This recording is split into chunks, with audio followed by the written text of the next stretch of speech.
Good day and welcome to the Hello Africa Morning Show on AAU TV, coming to you live from the headquarters of the Association of African Universities. My name is Jemima Deladem Doche, and we are here for our top African stories. And to begin with, a renowned American YouTube personality and philanthropist, MrBeast, has launched a food feeding program in Ghana's Suhum's constituency to support education in farming communities.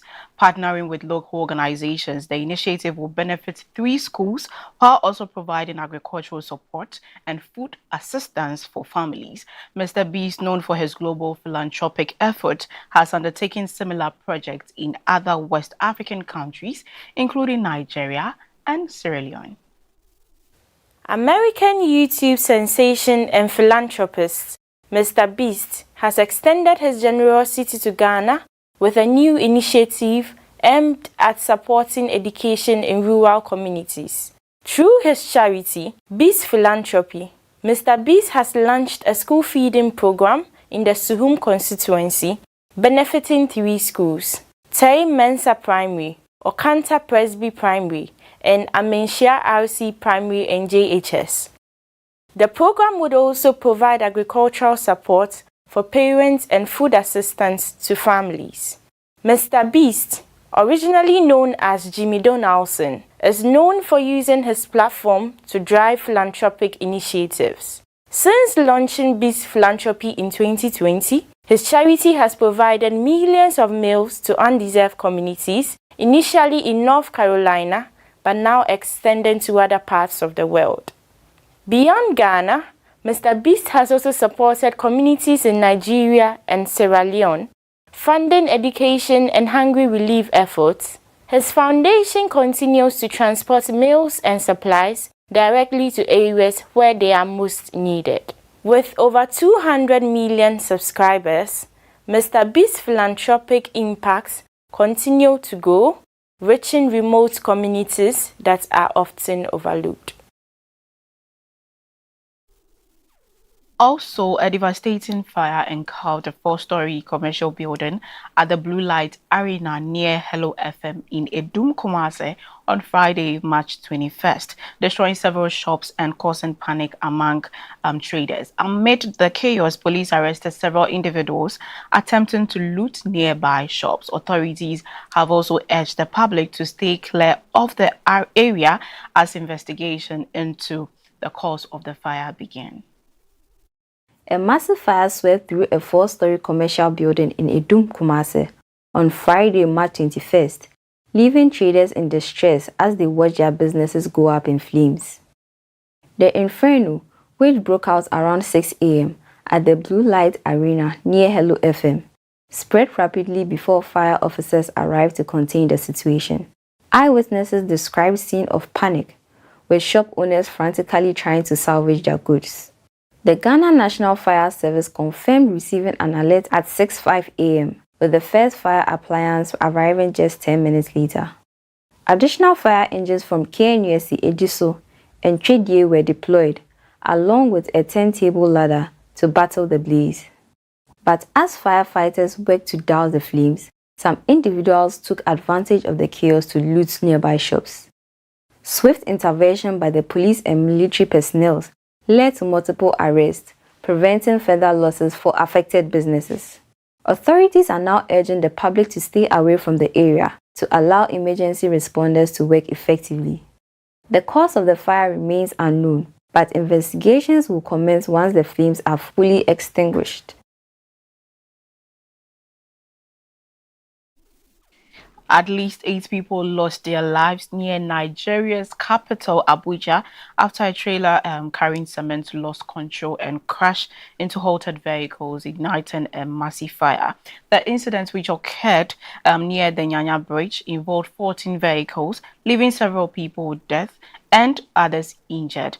Authorities say the trailer was powered by the compressed natural gas, worsening the inferno. A tragic accident near Nigeria's capital, Abuja, has left at least 8 people dead after a trailer carrying cement crashed into multiple vehicles and erupted into flames. The accident occurred near the Nyanya Bridge, approximately 10 kilometers from the city center. According to the Federal Capital Territory Police Command, the trailer lost control and rammed into 14 vehicles caught in traffic. The resulting inferno caused panic, with bystanders and motorists scrambling for safety. Emergency responders confirmed that 6 victims were rescued but later pronounced dead at the hospital. Officials also revealed that the trailer was powered by compressed natural gas, intensifying the fire. Truck accidents are frequent on Nigeria's highway due to the country's heavy reliance on road transport for cargo. In January, a similar tragedy in Niger State claimed 98 lives when a crashed tanker exploded as people attempted to siphon fuel. Authorities have urged caution on the road as investigation continues into the cause of this latest disaster. Also, Burkina Faso has made history by launching its first fully indigenous electric car brand, Itawa. The groundbreaking innovation, designed and manufactured entirely with local resources and expertise, marks a significant milestone in the country's technological and industrial development. The new electric vehicle boasts a 330-kilometer range after just a 30-minute charge, positioning Burkina Faso as a rising player in Africa's electric vehicle market. Burkina Faso has officially entered the electric vehicle industry with its first 100% indigenous electric car brand. Unveiled on January 23, 2025, this historic achievement showcases the country's ambition to become a technological hub in West Africa. The Itawa car, designed and built by Burkinabe engineers, can travel 330 kilometers after a quick 30-minute charge, making it suitable for both urban and rural use. Located in Ouaga 2000, the Itawa production plant is the child brain of the Burkinabe entrepreneur determined to transform the country's automotive sector. Located in Ouaga 2000, the Itawa production plant is the child brain of the Burkinabe entrepreneur determined to transform the country's automotive sector. The initiative is expected to create thousands of jobs in manufacturing, sales, and renewable energy while reducing reliance on imported vehicles and fossil fuels. Under Captain Ibrahim Traore's leadership, Burkina Faso is making strides in innovation and sustainability. Itawa's model, including the native and Sahel, featuring cutting-edge technology such as GPS navigation, Bluetooth, and solar charging. With Africa's electric vehicle market projected to grow from $11.94 billion in 2001 to $21.39 billion in 2007, Burkina Faso's entry into the sector signal is a shift in global perception of African manufacturing. So global markets are witnessing significant shifts as oil prices rise for the second straight week and gold hits record highs. Brent and WTI crude gained due to U.S. sanction on Iranian oil and OPEC Plus output cost, while gold remained strong amid interest rates expectations and geopolitical uncertainties. In global markets, oil and gold prices continue to make headlines. Brent crude and US WTI crude have posted gains driven by the United States' recent sanctions on Chinese companies involved in Iranian oil purchases. These measures aim to curb Iran's exports by nearly 1 million barrels per day. Meanwhile, OPEC Plus has announced new production cuts with 7 member nations reducing output by amounts ranging between 189,000 and 435,000 barrels per day until June 2026. Experts believe these strategic adjustments could further tighten global oil supply, impacting prices in the coming months. Gold has also been on a steady climb, marking its 3rd consecutive weekly gain. After hitting a record high of $3,057.21 per ounce, prices dipped slightly but remain strong. The Federal Reserve's decision to maintain interest rates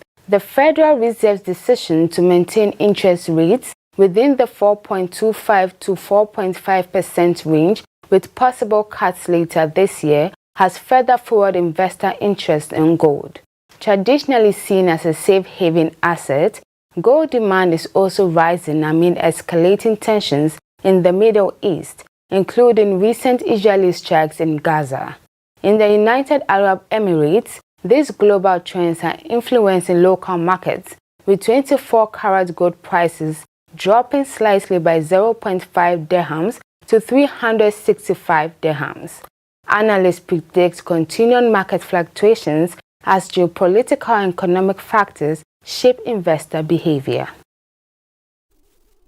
That is all for our top African stories. My name is Jemima Deladem Docho. We'll go for a quick break, and when we come back, we'll give you the news review discussion. Stay tuned.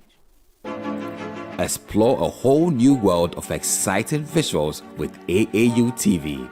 Get ready for a mix of interesting talk shows, interviews, discovery documentaries, and news on AAU TV. It's not just about watching TV, it's about experiencing something special. AAU TV reaches over 25 countries in Africa, bringing you a blend of knowledge and fun. Learn about different cultures as you enjoy the shows. If you have events or want to showcase your business, we've got you covered. Watch AAU TV free-to-air channel on satellite. Connect with us on Facebook, Instagram, and X, formerly known as Twitter, at AAU TV. Reach out on call or WhatsApp us at +233 26 629 6601 or +233 20 399 5210. AAU TV, the voice of higher education in Africa.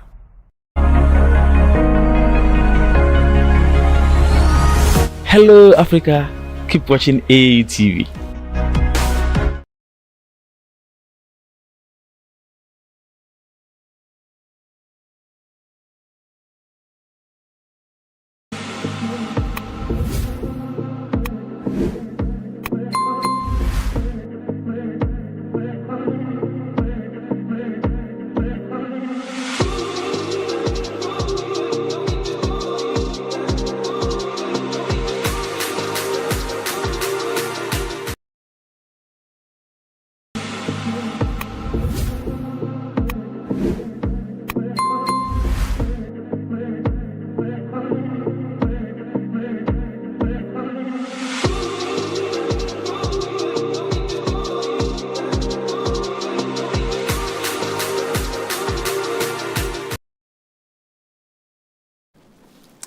You're welcome back from the break, and that was the new Top African News brought to you by Jemima Deladem Duche. I am Isabella Teta Hinakwa, and I'm joined here by my co-host. My name is Ajiman Ochredako.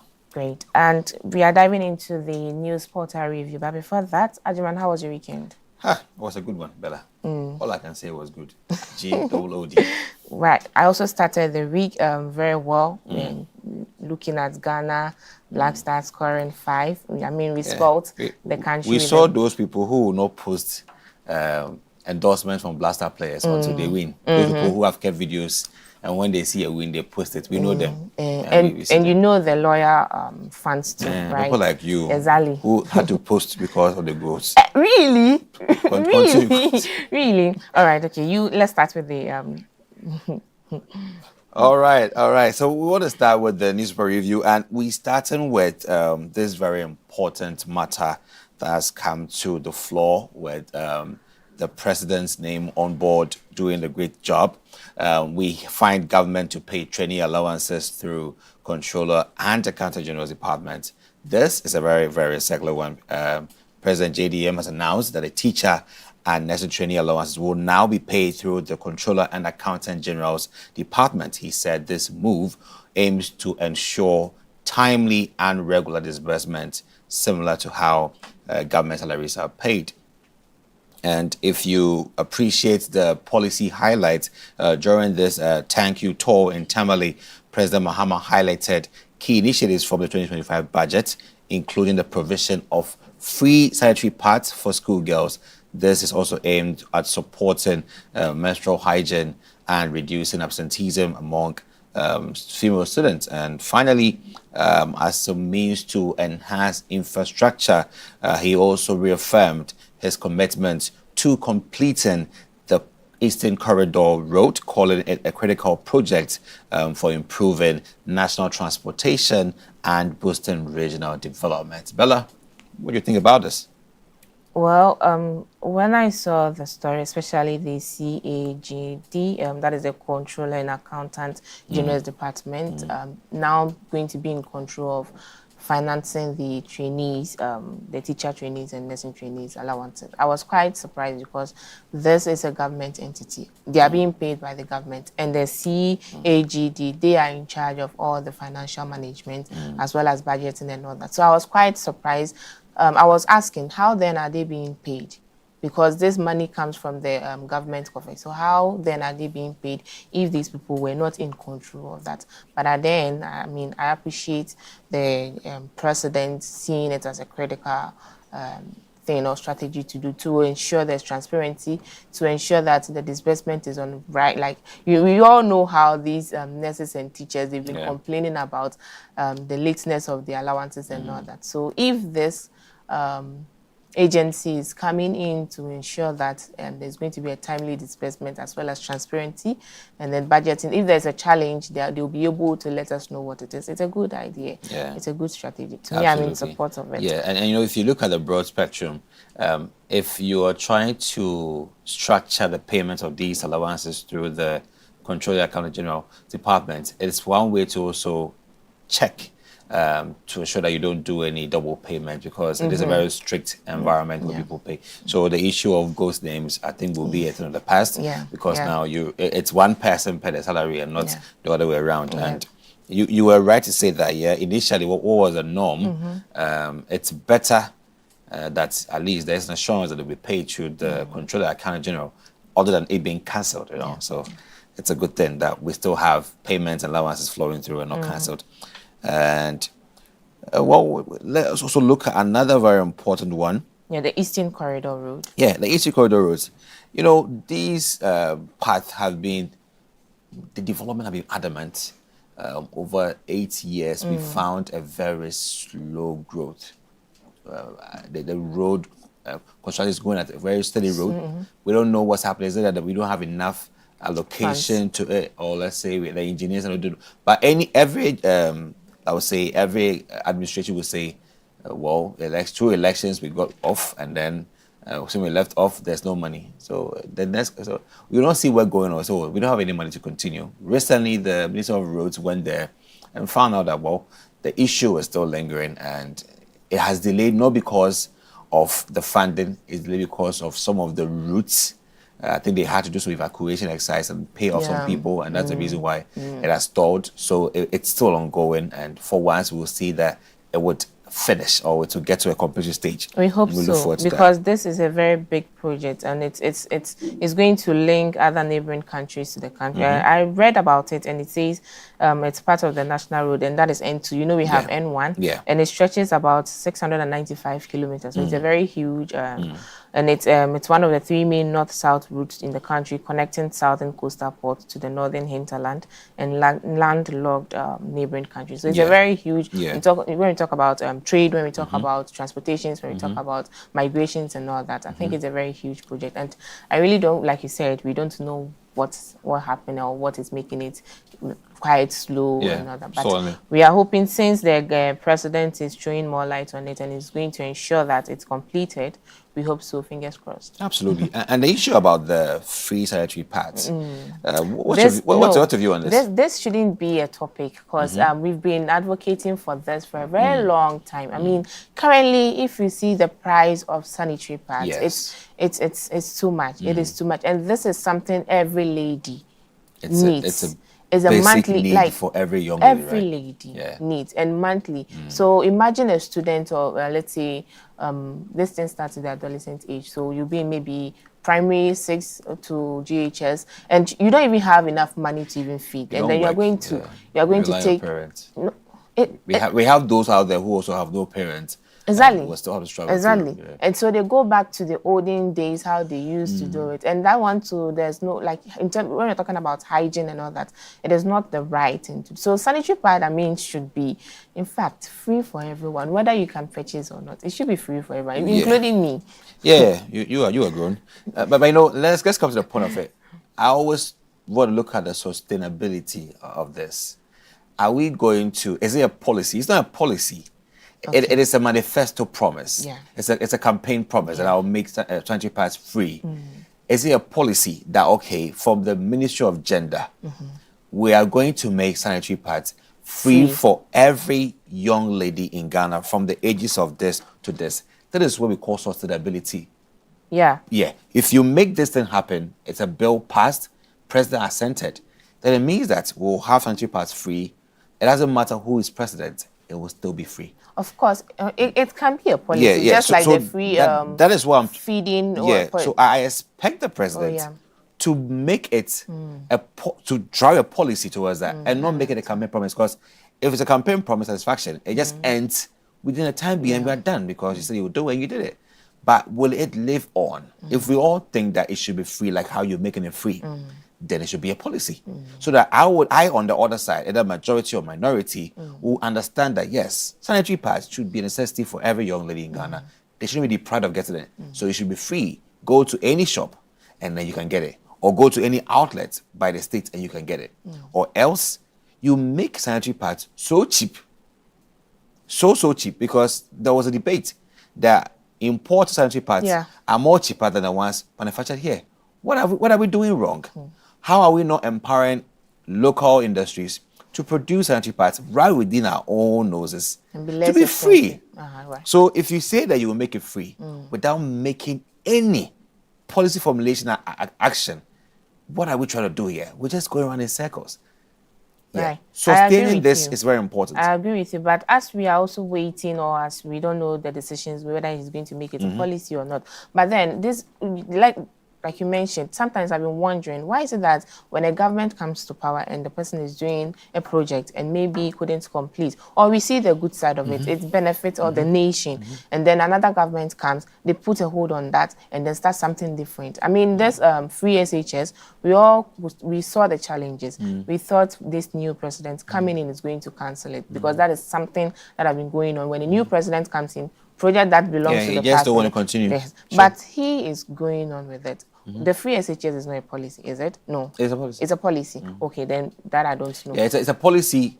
Is it a policy? It's a policy that has been within our constitution, that we would ensure free compulsory basic education. Basic, not to the so right from level. the point, and it's now going into policy whereby we have senior high schools becoming free.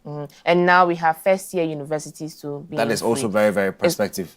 Is it in the policy? No, so that one has not been signed yet. Exactly. But it's still within the... I'm just trying to mention that we know the duration it takes for a policy to be approved or verified before it. So we can't just sit and say that we are waiting for it to be a policy. He can go on. And even if it's not a policy, we see the good side of it. So whether he continues or a new government comes in, he can still continue with it. What needs to be in mind is a sustainable plan. Absolutely. What is the strategy to ensure that it continues? Absolutely. And if it's something you prioritize, you should have plans for sustainability. Because it's in the budget. It found a way into the budget. That means that we provided some funding for it. So why don't you make it a sustainable thing, whereby even post this government, sanitary pad will still be available for every young lady. It should be. It's a necessity. That's the point. Yeah, it should be. That's the point.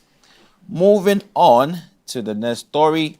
This is quite a very gory one. It happened over the weekend, and we still have some very, very disturbing sides of it after this very gruesome fire outbreak that occurred in Kumasi, one of the very important business centers in Kumasi, Edum. The Ghana National Fire Service has revealed that its personnel do not have health insurance coverage for injuries sustained while on duty, and firefighters must pay for their own medical treatment and later apply for reimbursement, a process described as slow and unreliable. This came to light following a major fire outbreak at Edum in Kumasi, where shops and properties worth thousands of Ghana cedis were destroyed. The cause of the fire is still we're still having investigations ongoing to help us identify the main cause. However, during a visit to the site, the Ashanti Regional Minister, Dr. Frank Amwakuhene, expressed frustration over what he believed was an empty fire tank at the scene. His public questioning of the firefighters drew criticisms, and Ghana National Fire Service PRO Alex King Nate responded by expressing disappointment at the minister's conduct, saying the public recommendation was demoralizing. He emphasized that firefighters risk their lives daily without insurance or proper welfare, and a simple thank you or you can do better or an encouragement or something else would have been more encouraging. The matter is heavy. It's heavy as a kilo of gold.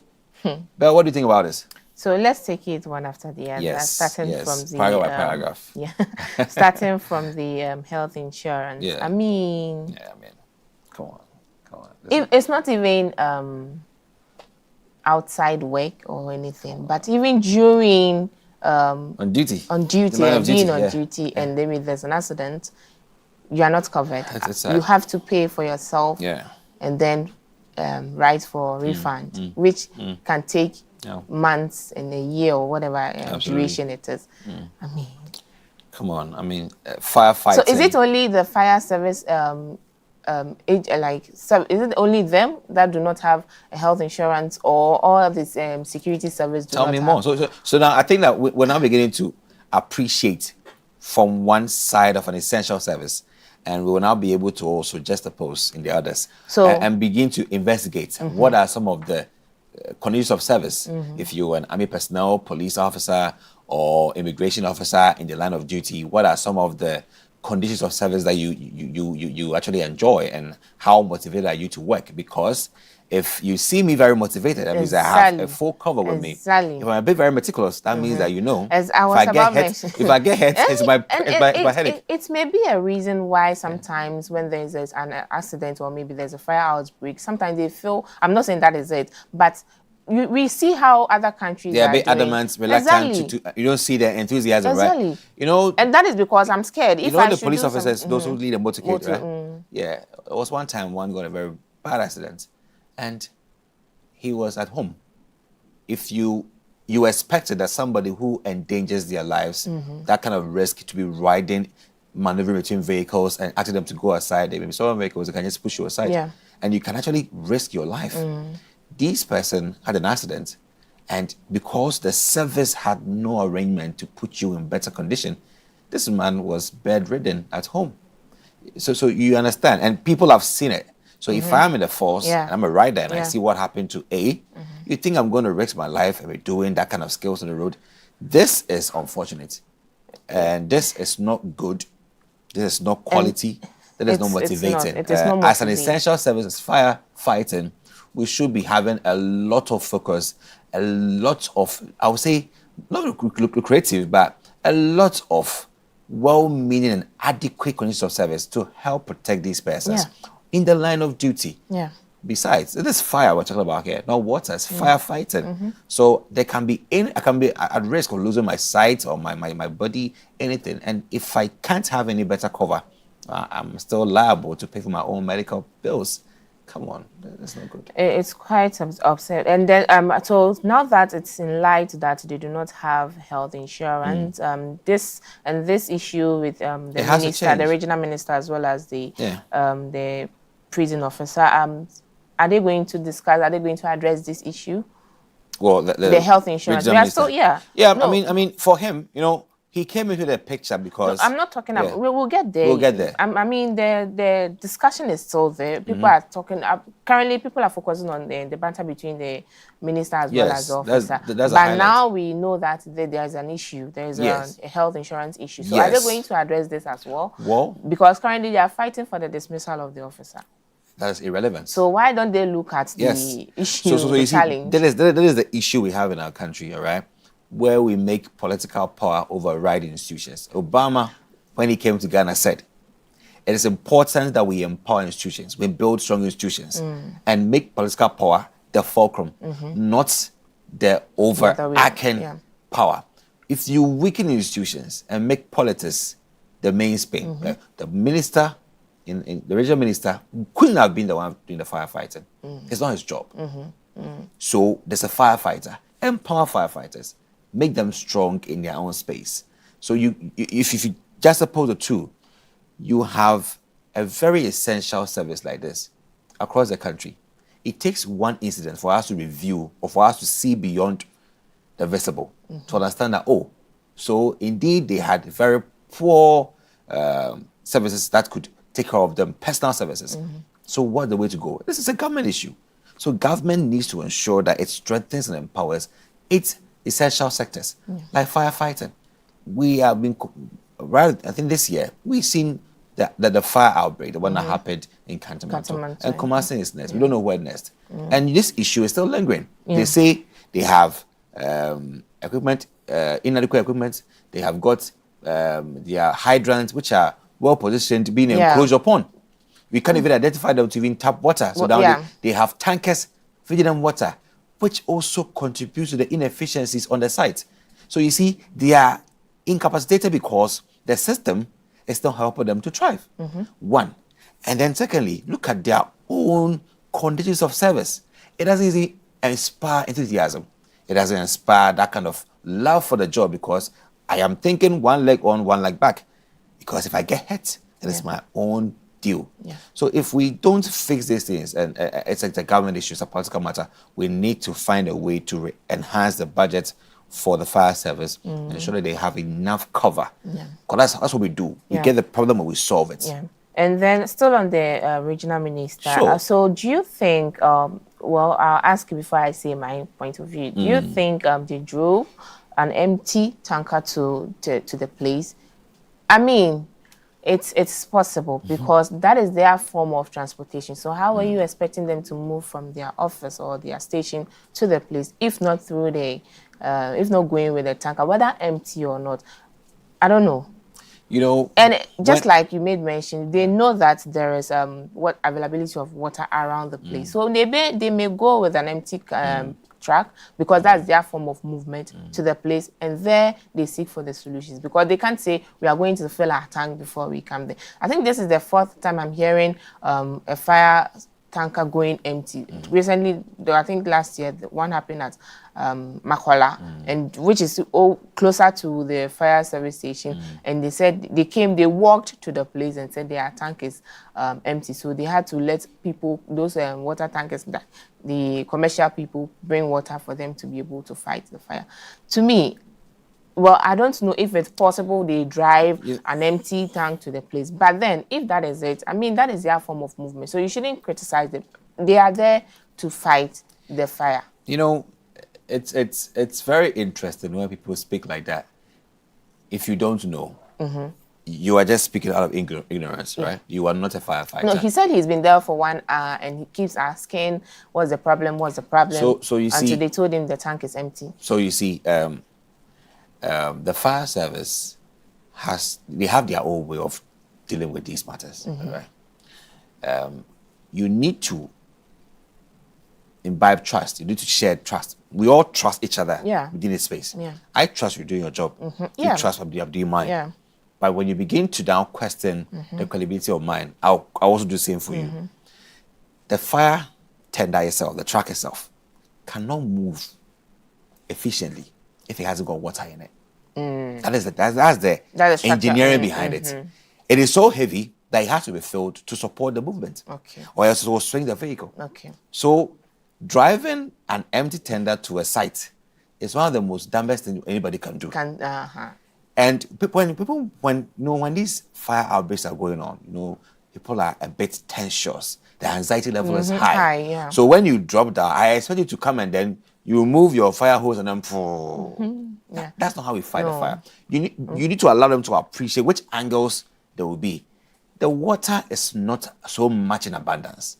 It's scarce. Yeah. So I can't come and then pour my water about without having a plan for it. When this one I heard the ACFO Tete saying that they had to know that the fire was burning at the rear side. The smoke was showing at the front side. So how do we get to the rear side? There's no entry. So we have to find a way to devise. How do we break a way in there to fight it from where the fire is coming from? We can't fight smoke. We have to fight fire. No smoke fighters, firefighters. So you need to help them or allow them to navigate their way through.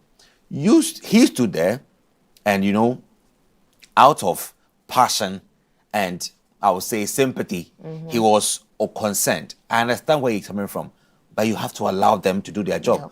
You reprimanding them that they are not being efficient is you being unfair. Because we can't just come. Wait, how are they being efficient? It's because probably you're not providing whatever they need. You are a regional minister. I mean, they are under you, so yeah. They came and said the hydrants, locating a hydrant was hard because it has been encroached upon. That's one. With the marketing. Two, how do they get that kind of access to the rear side? Because that's what the issue is. How do they navigate? So they had to find a way to climb up the building, and then find a way to position the hose so it could fly up and reach there. You see, it's quite a very disturbing situation when firefighters do not have the equipment enough to make these things work. They are using quite a colloquial way to fight fire. Not their fault, because they don't do the budgets. Right? They don't do government spending. Government allocates for them. And let's see the allocation governments give them. Go and check. I wish it would be on the screen. It's less than 7 million Ghana cedis compared to a regional. Not even, I think it's less than 3 million Ghana cedis. But compared to the regional ministry, it's 24 something million Ghana cedis. Ask yourself. So, you see? So you see, in this condition, how do you blame them for being efficient? It's quite sad. You understand? Yeah. So we are not really helping ourselves. I think if we want the right figure of, I think so. This is it. We can mention the right figure. I mean, budget allocation. So everybody, listen. We are looking at a 2.09 million Ghana cedi for an essential service sector like national. No, I mean it's essential. Health, fire, security. These are all essential sectors. A typical one like this, where we have fire outbreaks, the president will leave the Jubilee House and drive all the way to Adum to sympathize with them and still allocate this and give 24.88 million to a regional. This is national. You can judge for yourself. We are not being fair to ourselves in this country. We are just amassing public sympathy, showing up in Adum and say, Mr. President, that's a nice thing to hear. But are you really solving the issue? To me, I think just like the officer mentioned, probably you could say thank you or just encourage them. Though you can see the challenge, and they are there to do their job. Of course, they won't drive to that place and just watch the fire. The worst people you can deal with people who would throw stones, and would hide their hands like they didn't do anything.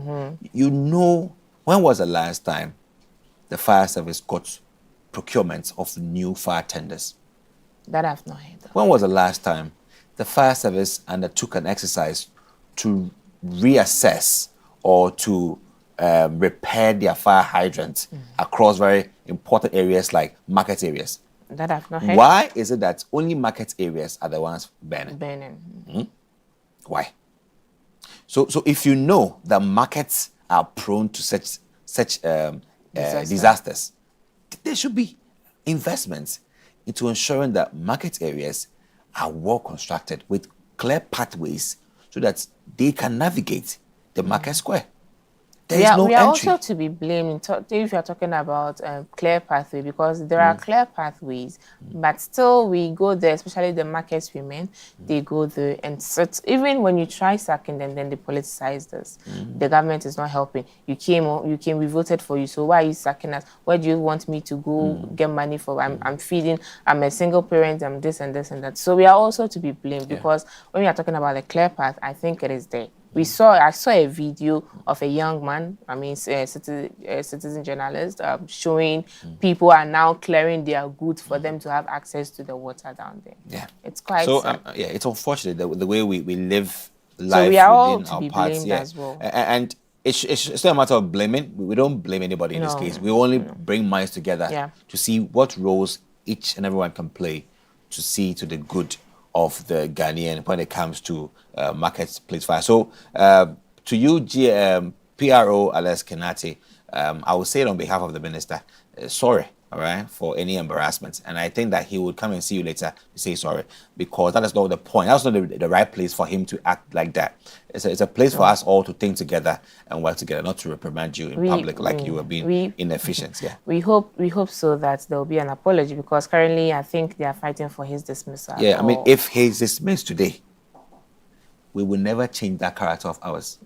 Listen, whatever happened there, it's not a matter of dismissal. Everybody is right in their own stead. Yeah. The minister is right because he feels like enthusiasm was low. And the fire service also had to do their job and go through a system. You can't just force them to fight the fire because you are there. So both parties should be coming together to think of a way forward. If you dismiss him, fine. It will not change the issue. Yeah. It will not change the issue. Yeah. Right, moving away from disaster to the field of education. So we have the subjects ranking dominated by South Africa and Egypt, and this is on the University World News. So South Africa leads Africa with 176 subject entries across 12 universities, up from 153 last year. Egypt follows with 162 entries from 15 universities, and Nigeria is third with 8 entries from 3 universities. Now, Ghana, Uganda, Kenya, Ethiopia, Sudan, Tanzania, and Zimbabwe were also represented, though in smaller numbers. South Africa is the only African country within the top 20 global rankings. Other South African universities like Wits, University of Pretoria, Stellenbosch University, and University of Johannesburg had strong performances in veterinary science, theology, physics, and civil engineering. Now we have some breakdowns of the other universities. So Makerere University in Uganda was number 46 in development studies, and then the University of Ghana, top 100 in development studies. University of Ibadan, Nigeria, top 170 in petroleum engineering, and University of Nairobi and Kenyatta University in Kenya, medicine ranked 451 to 500. We also have some challenges and concern in terms of the ranking, what happens, why some countries are dropping down. And then we see that the rankings dropped in Ghana, Ethiopia, Zimbabwe, and then Tanzania. Now, despite progress in Nigeria and South Africa, other sub-Saharan countries lag behind in subject representation. And Sokone University's agriculture and forestry ranking fell to 351. And now the call for an urgent need for better higher education ecosystem is urgent as sub-Saharan Africa's youth population continues to grow. Ajman, this is the university's ranking in terms of subjects in the university. And we see 3 countries topping: South Africa, Egypt, and then Nigeria. Although they are topping this year, or they have some ranking which is in a higher level, but they still fell compared to last year. Yeah. Well, is it that so okay, maybe I should read the metrics or the criteria in ranking. Yeah. So we have the academic and employer reputation, we have the citations per paper, we have the H index, which is the research impact, and then the international research collaboration. These are the criteria to be ranked. Do you think we are not doing quite well in terms of these? Well, Why that drop? And why is it just three countries at the top level? the issue about university efficiency and productivity and how it helps them to stand tall on the ranking scale, it's a bit debatable sometimes. Some institutions feel like it's like placing USA, or let's say placing somebody like Anthony Joshua and Dobe in a ring, all right? If you look at Dobe's height and Joshua's height and size, it's unfair to put them in a ring because one is a heavyweight, one is a lighter weight. Okay. So you need to appreciate the capacities that these universities are holding. Yeah, every university has got their own capacity. They've got their own court test in which they thrive in. So if you're ranking and you use a generalized criteria to rank, it can favor some universities who are formidable, who are well-resourced, who have the advantage, and it can go against the others who are also within a context which is not inuring to that benefit. So it's been a very, very disturbing issue that why don't we find a way to segment or break it down or segregate this whole activity and create clusters of evaluation for some institutions based on their category, based on their grading, based on their strength and capacity, so that it is not an unfair ground. Because if you look at me or you, there may be areas of strength that you are, area of specialization, area where you thrive in. But because the general skill doesn't favor that, you're not recognized and you're always ranked low. Meanwhile, you do better in that area, but it is not part of the skill.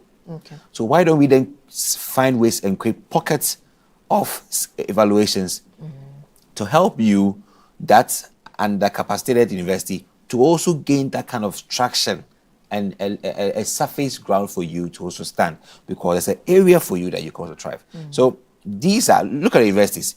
You are comparing with University of Pretoria, Stellenbosch University, University of Johannesburg. These are universities who have strong performance in areas of veterinary science, technology, physics, and civil engineering. Go and check the faculty they have. Go and check this width. They were giving out laptops to students during the COVID-19 era. Which university, again, in Africa, handed out such devices out to students? You can't afford to do that. Yeah. So you have to appreciate where they're coming from. Look at the faculty they have. They have a very diverse faculty, both local and international. Yeah, I agree with you, Ajaman. But this is a ranking of subjects, so it cuts across all subjects. I'm just saying so, that. Yes, so we are not comparing. If you're talking about veterinary science, right? Veterinary science in University of Stellenbosch, is it the same as veterinary science in University of Ghana or University of another university? Yeah. So hold on. Like I said, it's subjects, right? And then the criteria is generalized. It's academic and employer reputation, citation per paper. So if let's say, Unimac, you are in the field of communication, and that is what you are good at. So why don't you look at these criteria and ensure that you cut across all these, so that next time when ranking, your communication subject will be ranked as top high, and not saying, okay, I don't fit veterinary, I don't fit theology, I don't fit physics, I don't fit. No, you are a communication university. These are the criteria. You should ensure you are cited per research. You should ensure that there is impactful outcomes from your research. You should ensure that you have high reputation. What are the challenges? We shouldn't look at, do you remember when we contextualize, do you remember what happened in Ghana, where some institutions had to be asked to revoke some programs because of accreditation? The process of accreditation is such that you must have the appropriate faculty available. The faculty calls for cost because you pay them. So you don't have that kind of financial backing. You can't do some programs because you have to pay for them. We have a theory we call the spread theory, right? It's like spreading butter on bread. If you take a slice of butter and you spread it all wide the whole bread, that slice won't be able to give you that kind of satisfaction you need because it is spreaded across the bread. But if you spread it at one area it is concentrated. Mm-hmm. You know, you are into culinary stuff, so you know. Yeah. So you spread so wide that it makes it lighter on the bread, but spread it on one area, and you can feel that place very rich. Yeah. Now the point is, all universities cannot run all programs based on the cost of it. Yeah. So you can do your best. All I'm saying is that you are comparing heavyweights with lighter weights and feather weights. So what is the programs. heavyweights? Yeah, heavyweight. You are looking at, you are saying that why do we have only some few universities on top? And I'm saying that because these universities, University of Ghana topped 100 with development studies. Good. So if you see that maybe development studies is something you are capable of, so why don't you look at it and do it? So that next time you top maybe 50 with their development studies. So you are trying to say that then whatever they got onto this list, you should put in more effort into it. They've got other programs they have to deal with as well. What I'm saying is that you are having bigger universities with bigger faculties, much more diversity. And these criteria looks beyond that. The criteria for assessing the quality of that program. Just a subject. This is not the university as a whole. Yes, the criteria that is used to assess the efficiency of that program goes beyond that, just the program. It goes beyond it. There are many things they are looking for: publications, faculty, diversity, rich research, impact, community engagement, innovation. So all of these things have to happen. And you have to spread the resources across all programs in your university, not because you've been brought in this Cocorelli Simmons survey so you think you can put in more effort. You are standing with giants who have all of these you are looking for at disposal. So you see, it's quite unfair on one hand because you are looking at universities who have got that advantage against those who don't have that advantage. So if we're looking for an equitable way of assessing university performance in these areas, maybe we should find a way to create classes of a class test and appreciate capacity to assess, because your capacity will match your output. You understand? Ghana's capacity can only match its own GDP compared to Russia or USA. If you put Ghana and USA in one rank, we are not the same. Even Nigeria, we are not the same. We have different socio-economic factors that support or does not support our growth. So you need to look into everybody's circle and appreciate their strength and see what they have done. Then you can appreciate, okay, they made an input. But when you bring them all to the big scale, then you will not see some people because they will not even show up at all. Yeah, I think that's I agree with you. But then again, do you think that is also going to encourage our universities to get into the international level, that global level? Because if now we are being assessed, we are contextualized and being assessed by what we can do and all that, do you think we can reach to that global level? Because now we also want internationalization. We want to bring on board international students. We want, that mobility. Our students will also go there to have a feel of their schools and all that. But if we are being ranked with what we can do you think we'll reach that global level? Let me use a very What if this is also an encouragement to, how many foreign students do you attract in your country on the basis of scholarship?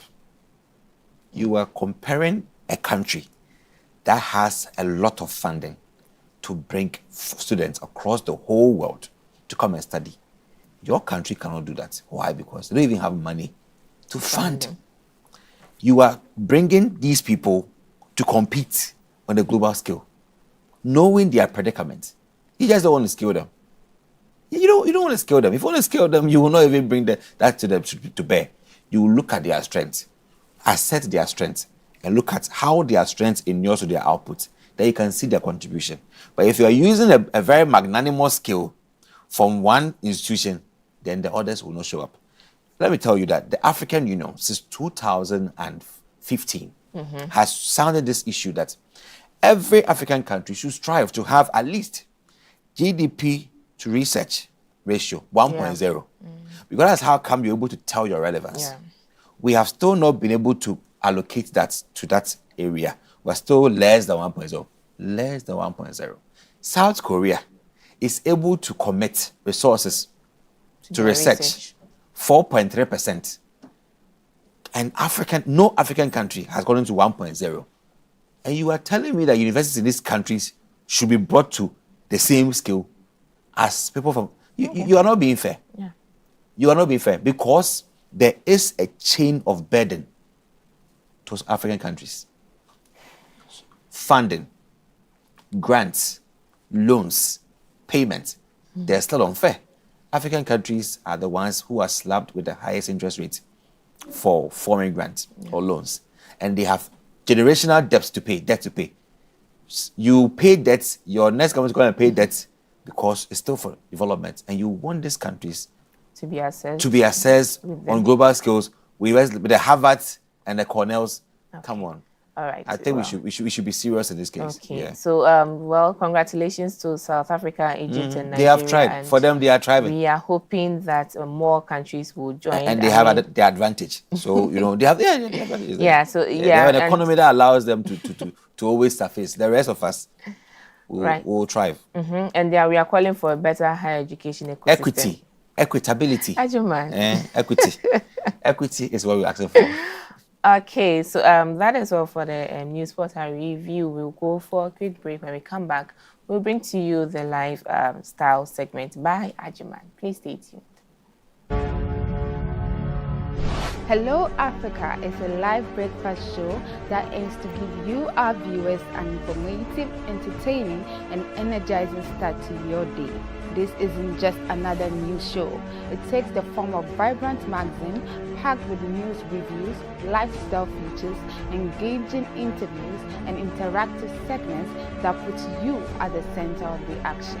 All you have to do is grab your coffee, get comfortable, and join us for the Hello Africa morning show. We are here to kickstart your day with the news and stories that matter to you, alongside all the fun and inspiration we crave.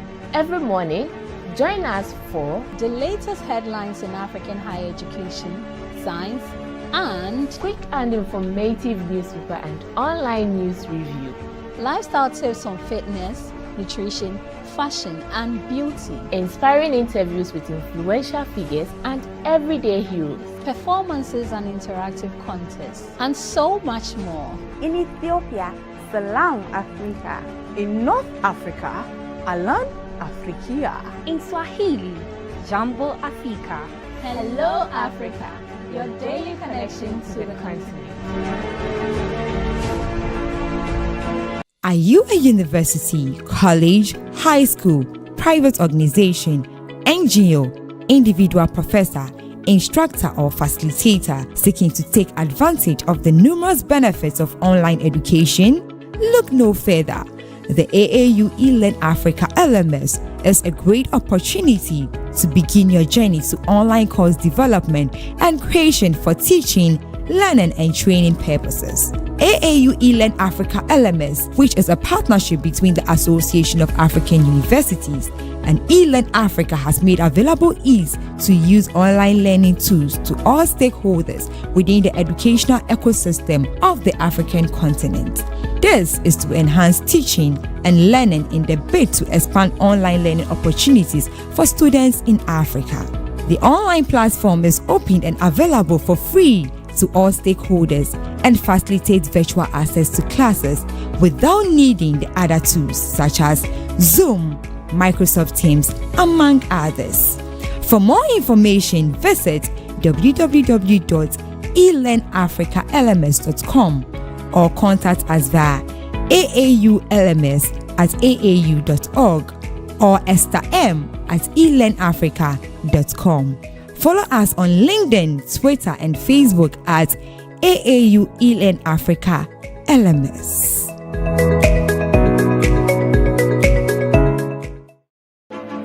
Explore a whole new world of exciting visuals with AAU TV. Get ready for a mix of interesting talk shows, interviews, discovery documentaries, and news on AAU TV. It's not just about watching TV, it's about experiencing something special. AAU TV reaches over 25 countries in Africa, bringing you a blend of knowledge and fun. Learn about different cultures as you enjoy the shows. If you have events or want to showcase your business, we've got you covered. Watch AAU TV free-to-air channel on satellite. Connect with us on Facebook, Instagram, and X, formerly known as Twitter, at AAU TV. Reach out on call or WhatsApp us at +233 26 629 6601 or +233 20 399 5210. AAU TV, the voice of higher education in Africa. Hey, so this is Dishant from Unica University Common Application. I recommend you to watch AAU television. AAU TV is the place to be for every person in higher education in Africa. Better be there or be nowhere. Continuez de regarder la télé et surtout sur le AAU. Keep watching it and it will change the way you interact with higher education on the continent. AAU, great job. I want to tell you that AAU television is fantastic. It's educative, it's informative, and it is a must for anybody who is interested in higher education in Africa. When I was in Accra last year, I did an interview on this TV. It's a very important mouthpiece. It's a data, it's a bank of all we need for the development of higher education in Africa. People should make an effort to view it because it discusses very current issues of development across the continent. I believe that the station will continue to promote the overall development of Africa, particularly in the tertiary education sector. AAU TV provides a platform and shares a lot of information to a broader audience. So we wish you all the best and please continue serving AAU TV, the voice of higher education in Africa.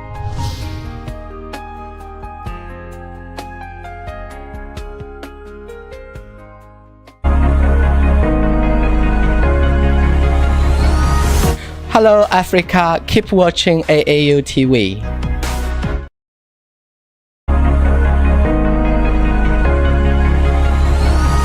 Hello Africa, keep watching AAU TV.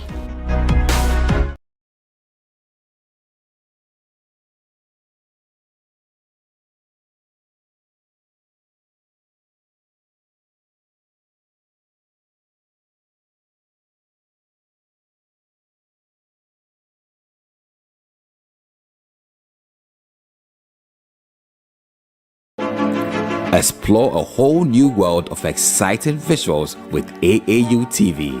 Get ready for a mix of interesting talk shows, interviews, discovery documentaries, and news on AAU TV. It's not just about watching TV, it's about experiencing something special.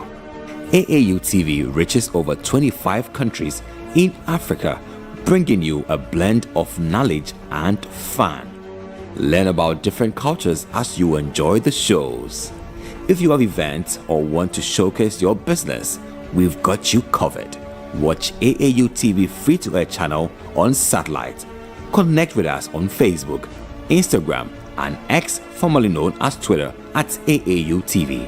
Reach out on call or WhatsApp us at +233 26 629 6601 or +233 20 399 5210.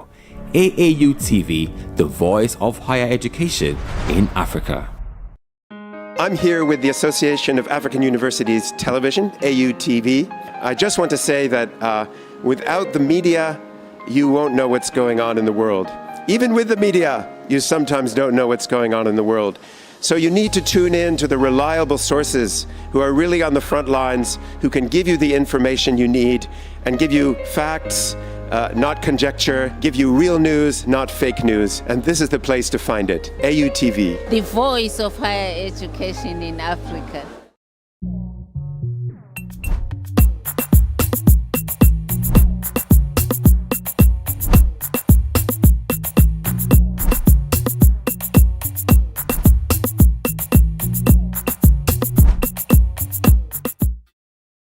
Yeah, so you are just nodding to the beats and the vibes because lifestyle is all about bringing out the fun and the culture within the space. And today on Lifestyle, it's just like a sequel of what happened last week, where we had another political figure within the simulating event who was helping us appreciate how students were being nurtured for political ambitions, and they were doing pretty well. That is all by Polcom 25, and students are serious about this. I just love the whole enthusiasm. And currently today in the studio, I have 3 flag bearers, not 1, 3, and they're all here to just debate their goals on to who becomes the winner of the political simulation exercise at UNIMAC.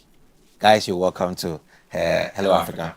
Thank you. So I have in a house right opposite to me is the flag bearer for the Prosperity Vision Party, Augustine Edem Toussaint. You're welcome. Thank you. And I have also the flag bearer for the Progressive Alliance Party, JB Chumesi Enig. You're welcome. Thank you. And in the middle is Jeffrey Fifi Anna, who's a flag bearer for the United Democratic Movement UDM. You're welcome. Thank you very much. Gentlemen, I'm going to ask you what I asked Moses. Right. How intense is this exercise, and how engrossed are all of you within this? Students, Right. tell us. Starting with me, first of all, I want to say thank you for the opportunity and good morning to the good people of Ghana, as well as the PVP Army watching us all across the globe, and also to the viewers of the show. Now, you ask how engrossed we are in this. To be very honest, this is the first time, in my opinion, that Polcom has had this much recognition in the school, given the fact that we've had it over the years. This time, the tension is high. Why? Because we as young people are beginning to understand what it means to be a leader. We as young people are beginning to understand, are opening our eye to certain things and then suggesting solutions to the heart of concerns of Ghanaians that have been ignored over the past few years. So I think that this year's competition is not only intense, but it is a pathway. We are charting a pathway to a better Ghana. Great. Let's just go to you, Jeffrey, about how involved you are in this. Well, to be a flag bearer of a great party such as the United Democratic Movement, it means that you would have to most often sacrifice everything that makes you comfortable to make sure that your party members and then the general goal of the populace is being worked towards. And so this course is very, very demanding, from a series of exercises you need to conduct, from series of surveys you need to conduct, series of readings you need to do to make sure that you familiarize yourself with the problems of each and every one of the Ghanaian populace. And so it's very demanding, and as Augustine stated, it's very challenging, given the fact that most of us have now gotten to understand why it is important for the youth to get involved in our political discourse, given the fact that a party just took over from one that's left Ghanaians in pain and all of that. And so we are trying to carve a niche to look different from the traditional political parties, our policies, our style, our conversations. We do not want to repeat the mistakes of these traditional political parties that have sort of made Ghanaians lose trust in our political system. And so it's very challenging. JB, what's your interest? So for me, this is my first time doing something like this. I don't really like politics, but for a course to have me so engrossed in watching anything political, it means it's intensive. Like my friends said earlier, it's very demanding. I mean, to the extent that I had to sacrifice so many things just to be part of this Polcom. I mean, and even to be a flag bearer itself, it's not easy. Because you are carrying your party, you are carrying the whole Ghana on your shoulders, and once you stumble, you know that people are going to fall down. So you have to, stand on your feet no matter what. Even if the water is coming up to your nose and you can't breathe, you still have to stand firm and make sure that you are carrying your people and the country on your shoulder as well. Let's now move straight to business today. I have been able to appreciate your inspiration, the people of Ghana, number one, your party members, number two, and your own innate ambition, number three, and this is okay. Let's now look at the political style that you are bringing on board. You have seen over the time some political dynamics, the leadership style. And I want to appreciate from all of you respectively how you are carving that uniqueness for yourself. What unique leadership style are you introducing to the people of Ghana? Thank you very much, because this particular question has been at the heart of our message for PVP. So we at PVP believe that every Ghanaian has a voice, and that voice must be heard. No matter how small the voice is, no matter how little the voice is, that voice must be heard.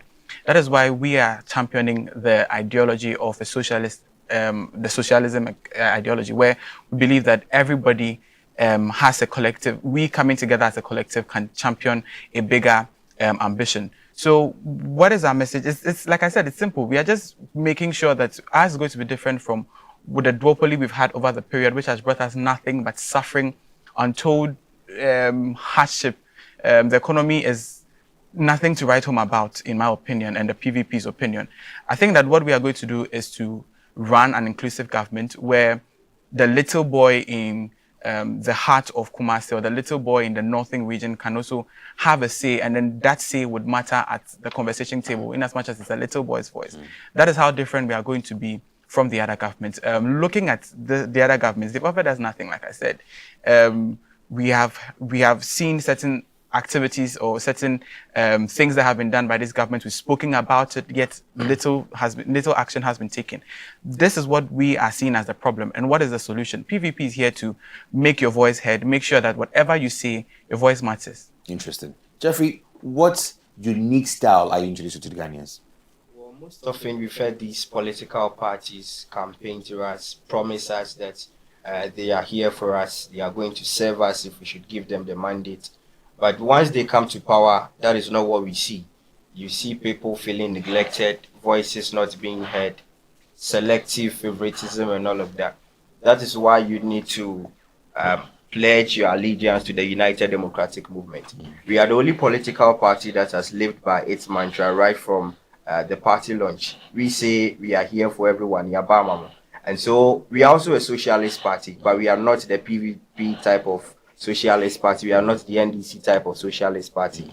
We are the only socialist party that properly has the concerns of Ghanaians at heart. We are the only socialist party that factors everyone demographic of the population into our decision making.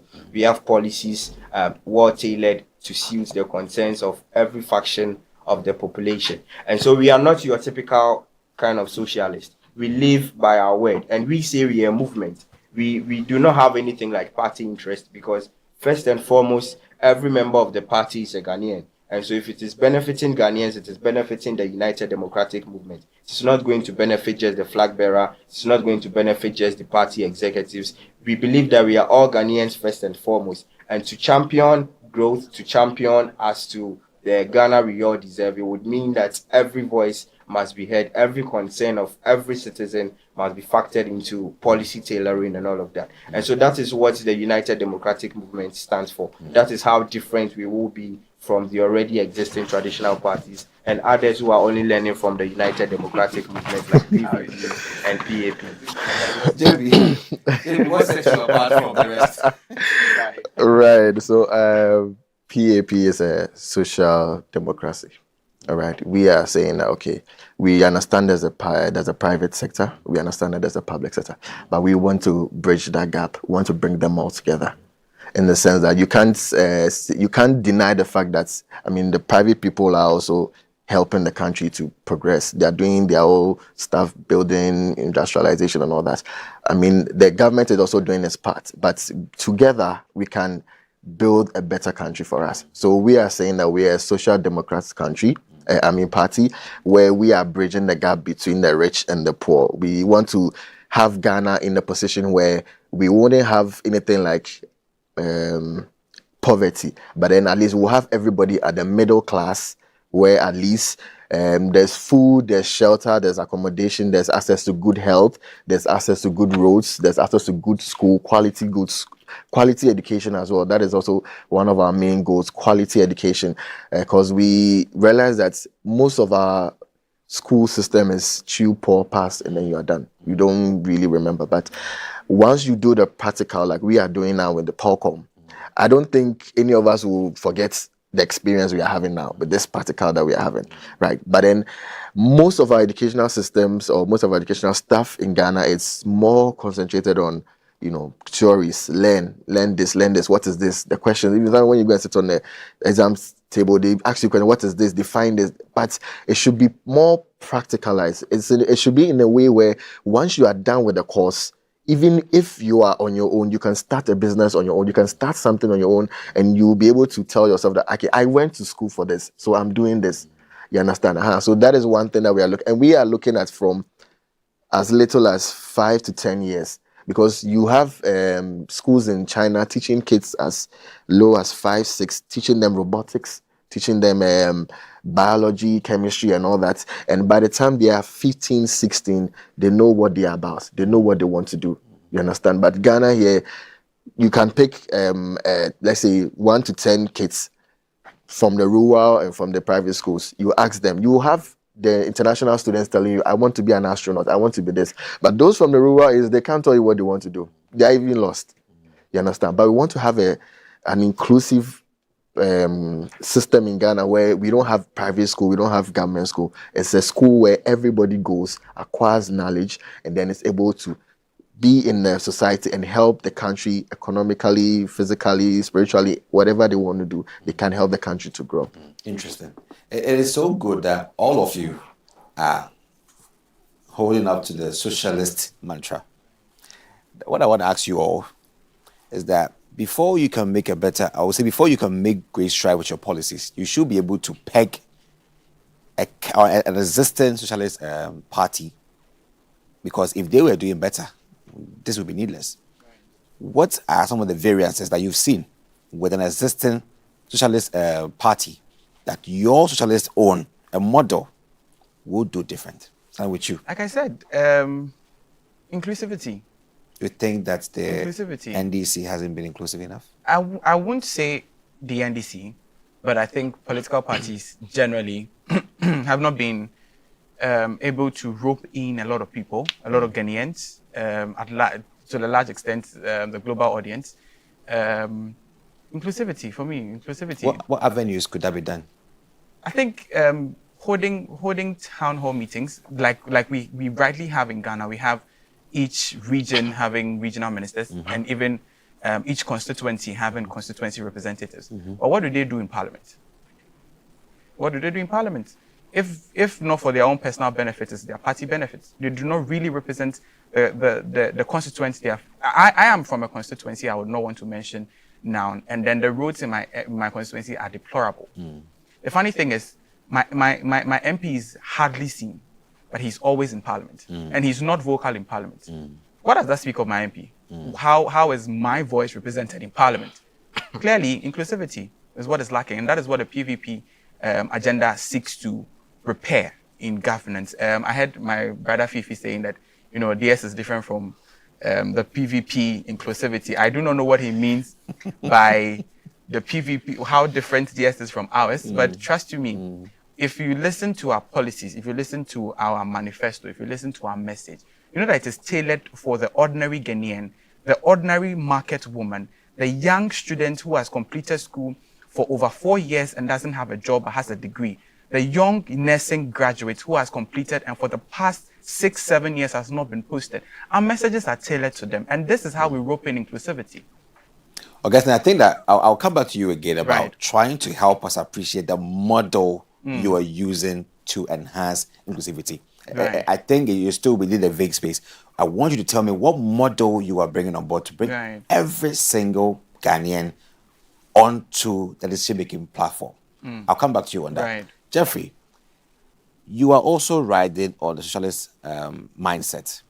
What are some of the variances you have spotted within the existing government socialist approach that your UDM will make a difference on?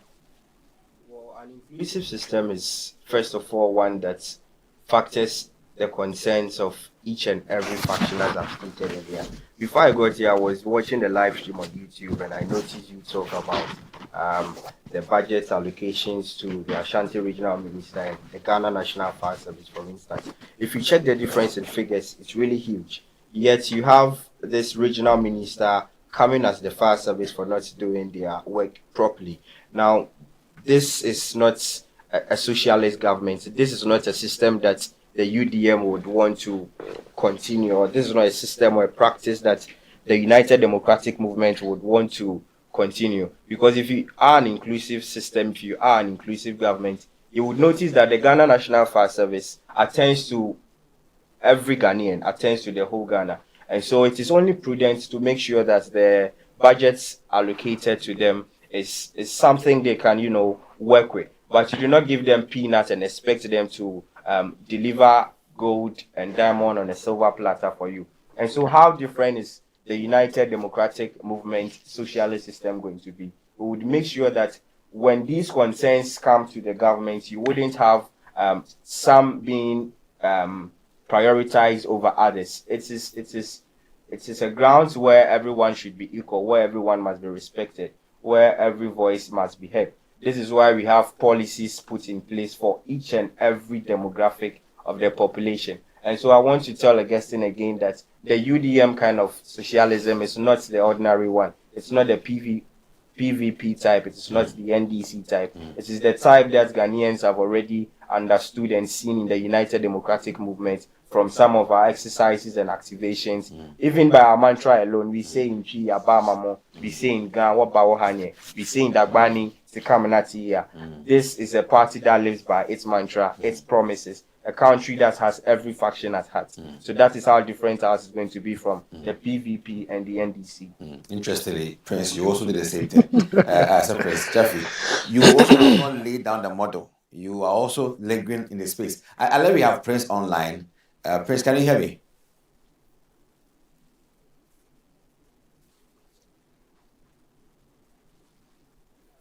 And then Prince online is on standby.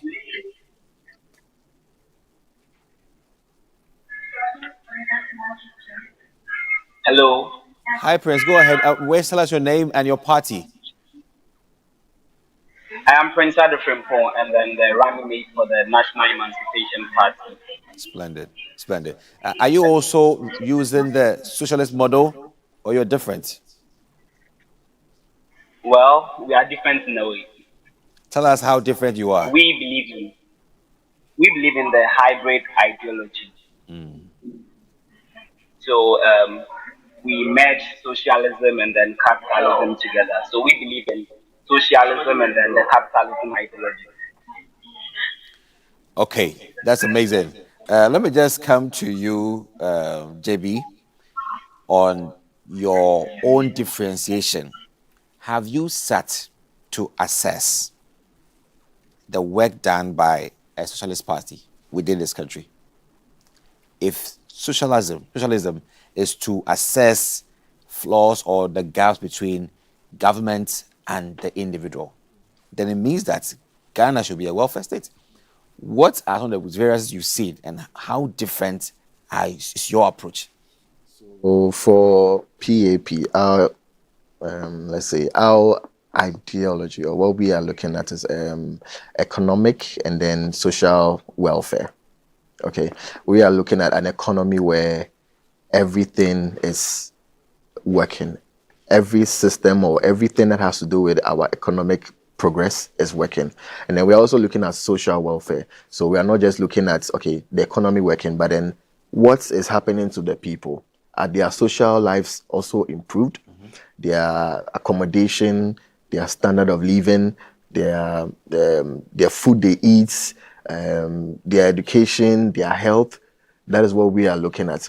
Because we believe that once these things are looked at, once these things are worked on, the economy is going to be able to run well, because now we are not going to, because most of the people are working because they want to, have that kind of life, have that comfort in their accommodation. They want to have food to eat. They want to be to take care of their children.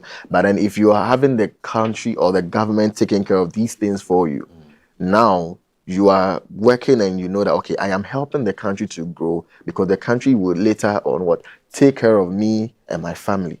You understand? So that is the approach we as a party are looking at. Interesting. That's quite unique. Then you're trying to say that Ghana will be a welfare state. So we are not saying it's going to be a welfare Government is state. taking care of your housing. Did you say that? Yes, I mean affordable housing. Yeah. You're actually making your other opponents begin to wonder. Hey, it's you see, you are saying something. Yes, affordable housing is available in Ghana now. But how affordable is it to you? You understand? I mean, we have some in Asagli, Boteman, Kumasi, but it's not affordable. You understand? I mean, I asked for a quotation for one of the apartments, and they're going for 300,000 Ghana cedis, 500,000. I can't buy 300,000 Ghana cedis now at the moment, but in the country we are living in, we have people that can buy it. We have people that can't afford it. But we are saying that, okay, we want to put a system in place where, fine, we have people going to live in those places. We are going to take it from their salaries. You understand? So let's say you are working with Cocoa Board, GBC, those in the government sector, even in the private sector. We make it accessible to you all. You are going to be given the accommodation. We take something, a peanut from you, which will also be used to do help with the maintenance of the facilities as well. You understand? So that is what we are looking at. We are saying that we are not doing a welfare thing, but we are just making sure that if our people are comfortable, right, and they are working for the government, it will be easy. They will wholeheartedly work. You look at the working class. Exactly. Not even the working class alone, but then even the common Kayayo person. I mean, I know the previous government built something for them at Medina. You understand? And they were paying something for them. They were paying something to stay there daily and all that. Yes. Even in the US, they have something like that where people pay daily to stay in apartments and all that. Their accommodation system, they're able to pay. You can even pay daily, monthly. You understand? But we can't have that in Ghana. My landlord wants to take me 3 years accommodation. No. But at least we should be able to have a system where it's inclusive. At least you are paying for 2 months accommodation. It is feasible. You can do that. You understand? So that is what we are looking at. All right. Let's go to you, Jeffrey. Your party is emphasizing unity and democratic reform. For you to have such a slogan, it means that the country may have undergone some division, broken down, and then there are some polarization or segregation. How are you looking forward to bring Ghanaians from this stigma of this is my stand to a Ghana first stance? What will you do about this? Well, I always see that after sensitization comes the action or policy from government. So our current dispensation is not really democratic as we see on paper, as we read in books. People are, most times, journalists, for instance, are not able to voice out their concerns. Some weeks back, a journalist whose name I wouldn't want to mention was arrested for speaking his mind on TV and radio. And that has not been the case only under the NDC. It has happened under the NPP. And so if in a democratic state you have some of these things happening, it tells you that we still have a long way to go with regards to shaping our democracy right. And so under the UDM, there is going to be a resensitization exercise where people would come to terms with democracy proper, understand that it is about voicing out your concerns. It is about one way or the other positioning the interests of the country that is going to benefit a greater part of the population, pitching it out there and working towards it. You might have your stand on a particular discourse, you might have your belief and all of that. But if it won't be to the greater interest of Ghanaians, I'm not sure we should all rally behind that. And so after sensitization, policies will be put in place right from the kindergarten, right from the nursery. We would inculcate pedagogies that allows these students to voice out their concerns. And so right from the onset, you get to understand the Ghana First agenda. You get to understand the Ghana We Deserve agenda as you work towards them. We'll talk more about their mantras and how they stand to uphold it and enforce it after the short break. Right back, stay with us. Explore a whole new world of exciting visuals with AAU TV. Get ready for a mix of interesting talk shows, interviews, discovery documentaries, and news on AAU TV. It's not just about watching TV, it's about experiencing something special. AAU TV reaches over 25 countries in Africa, bringing you a blend of knowledge and fun. Learn about different cultures as you enjoy the shows. If you have events or want to showcase your business, we've got you covered. Watch AAU TV free-to-air channel on satellite.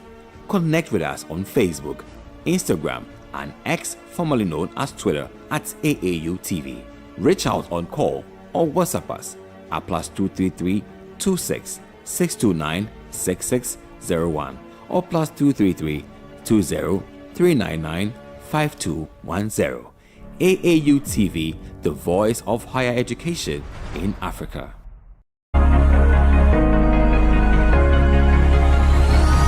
This is Hello Africa on AAU TV.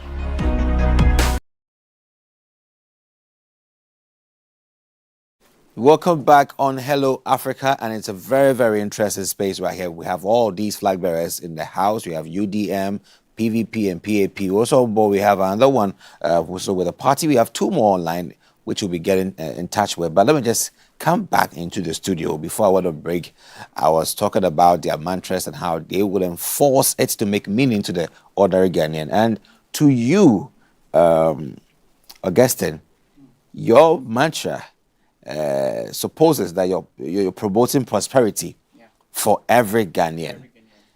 What kind of prosperity are you talking about here? Because before Ghana began, all right, since independence, every party came with that same agenda. But we are not seeing that prosperity materialize within Ghana. So how prosperous is your approach to make a change? Yeah. So our motto, our mantra is guided by prosperity, driven by vision. The prosperity we are looking at here is to make sure that we all thrive in whatever form we find ourselves in. So we're making sure that we give you the access to be yourself, be able to survive in the country. And then the vision is our motivation. We are driven by the motivation for a prosperous Ghana, a better Ghana, Ghana where we can hit our chest and call ourselves Ghanaians. Right now, if you go around the country, people are shy to call themselves Ghanaians. People are running out of the country because they have lived in the country and the country has offered them nothing but hardships, suffering, little to show for. We are envisaging a Ghana where we as Ghanaians can hit our chest boldly and say, you know what, I'm proud to be a Ghanaian. And then we are driven by the motivation for a prosperous future where you and I can sit at home and then know that our children out there can be safe. Our education system is better than we are enjoying or we are benefiting from currently. The economy is better than it is now. Our health system is better. Our education system is better. That is what we envisage for the future. So driven by, guided by vision, driven by prosperity is simply we envisaging a better place for all of us to survive. Okay. To you, JB, you are actually promoting an empowering progress within Ghana. And if you can empower progress, then you must have areas where progress should be driven. Have you figured this out, where you are actually trying to plug in that kind of power to drive progress? So when we say empowering progress, what we are generally looking at is empowering every Ghanaian to be able to help the country to grow. So we are empowering progress. So when we are looking at our educational system, we are looking at revamping our educational system. Like I said earlier, we are looking at revamping educational system through more practical and vocational now. So now as little as 5, 6, 10 years, we are going to make sure that we are looking at inculcating all these vocational and practicals in their curricula. So even as little as 15, 16, you should be able to know that, oh, I'm good with this, so I want to do this. So by the time they are 18, 19, and you're about to go to the university, you know what you're about, you know what you can do, you know your strength, you know your weaknesses.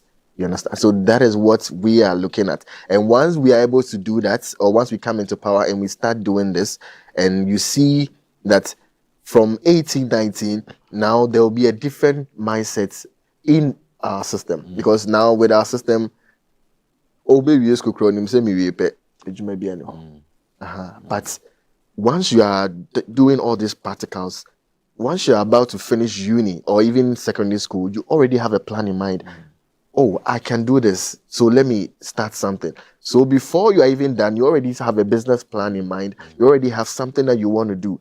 So even after the SHS, you go to uni, you start doing a course that is related to a practical that you are interested in. Once you're done with uni, starting a business, starting a job will be very easy. And then you have the government coming in to what? Help you establish your business. Once we are able to help you to establish your business, it means that now your business is going to you are going to pay tax. Once you start paying tax, it means that you are going to help the country grow. You're going to help our economy be strengthened. And then here's the case where we are also looking at stabilizing the city. So we are looking at not making the dollar or other currencies placing it above our city. Okay? So we are looking at a system where everything should be priced in Ghana cedis. Everything should be priced in Ghana cedis. Because once we're able to do that, we are going to stabilize the city. And how we can stabilize the city too, one thing that we can do is production. Produce more, export more. Produce more, export more. So that is where one of our policies comes in, where we are saying that, okay, we are looking at the regions where most of our resources come from. The cocoa, our cashews, and these things.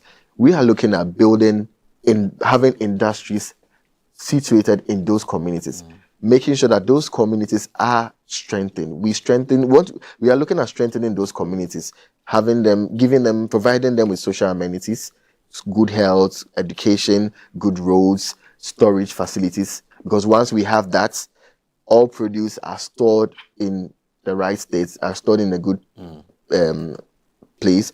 Now we have the industries right close to them. So once they are stored, move straight into the industrialization zone. Is done, free zones, whatever it is, we do it. We make sure that they are done there, and then we export it. Because we have a cocoa farmer in, let's say, BBN, who hasn't even eaten chocolate before. So once we have these industries close to them, and then we are done, we export. We are now bringing the exchange to us. We are not taking it there. So that is one thing that we're also looking at to stabilize the city and also help the economy to grow. All right. And with our colleagues online, I want to speak to Prince. Prince, what is your party's mantra or slogan? Hello. Yeah, you're visible. Yeah, you're audible. So the slogan for my party is lead the path. Lead the path to Ghana. The path on the right track. Oh, okay. How are you doing this? How are you going to do this? So from our slogan, you realize that lead the path is trying to talk about being a good leader, leading the people or leading a group of people. And from the name of our party, you see emancipation. So as good leaders who are going to lead Ghanaians on the right path, we are going to lead Ghanaians on the path to emancipation. Because when you look at our country or Ghana, economically we are suffering. When it comes to the educational sector, the health sector, agriculture-wise, we are suffering. And so as a country, as a political party that believes in freedom and equality, we are here to emancipate Ghanaians, that their businesses are going to thrive. So we believe in the free market philosophy, that businesses would have the freedom to operate. So by doing that, we are going to lead them educational wise. We see that our students are suffering. They do not have the necessary equipment and the things they need to boost their learning. And so you see that from crèche to the university, it's theoretical, and that little knowledge. They have little knowledge when it comes to the practical aspect. So we are going to equip students with the 21st century skills, because nowadays when you go to the industry, aside your qualifications or being qualified for the job, on employers look at your proficiency in MS Word, AI, Excel, and the rest. So if these individuals have the necessary skills to, if they are equipped with these skills, they'll be able to do well in the industry. Okay. Okay. And also, I have Moses online. Hello, Doc. How you doing, Moses? Fantastic. We are continuing our. Today, I have all the champions in the house. It's good to have all the flag bearers in the house. We're talking about the slogans and how you would effect it. Would you want to just spell a few minutes to tell us about how you're doing this, turning your slogan into reality in just a few minutes, so we can go to the main topical matter about employment, health, and education for all of you? So, first of all, a very good morning to our cherished viewers and the millions of Ghanaians listening to us, and to the leadership of our party. Before I even touch on this specific issue, I noticed that you were asking the esteemed gentlemen in the studio questions about how they can differentiate their social democratic ideologies from the already existing social democratic parties. And clearly they were making a mess of themselves. And I think it is right for me to correct the misconceptions. First of all, let me state emphatically that they are not offering anything new, because they are even unable to communicate what the difference is between their social democratic parties, and then some people are telling stories. The point here is that the National Progressive Alliance is a progressive social democratic party that balances the best aspects of capitalism and socialism. Because we noticed that for Ghana to succeed, we need a pragmatic approach. We need a different approach to what is already existing. That is why we have decided to chart that path. And so nobody can say, even in terms of ideology, we are saying.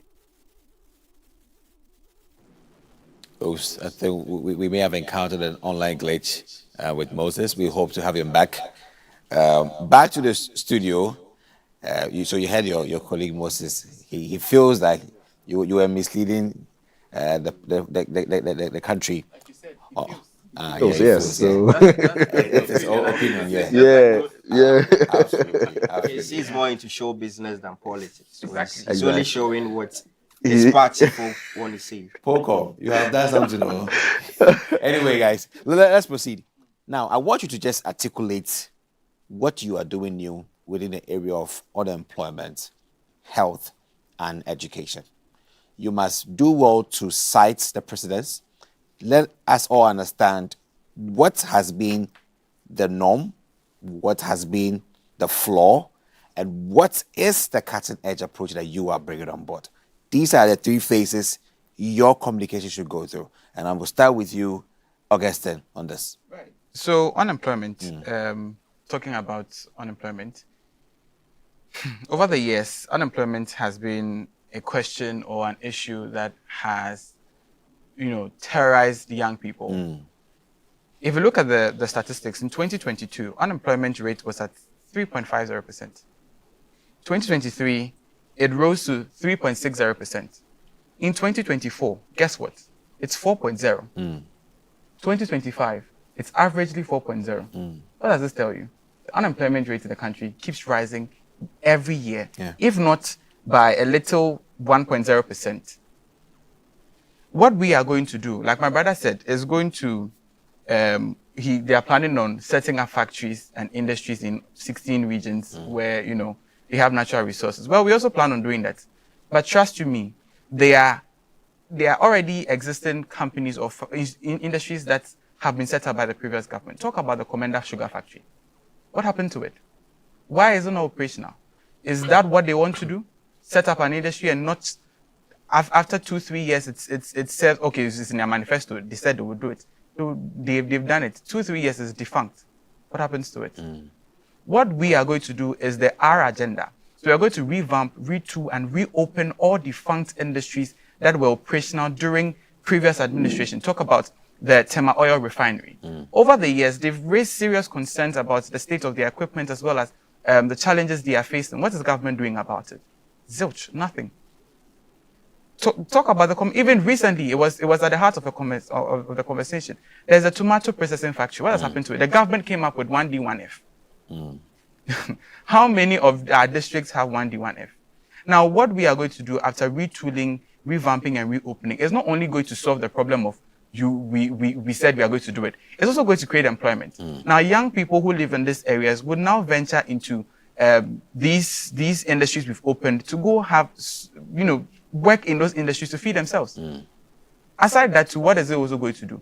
Ghana is a country that relies heavily on imports. We import a lot of things. Even Willie, you and I enjoy on our wachi, we import it. Yemadia, we all enjoy with our banku and okra soup. We import it. Matches, toothpick.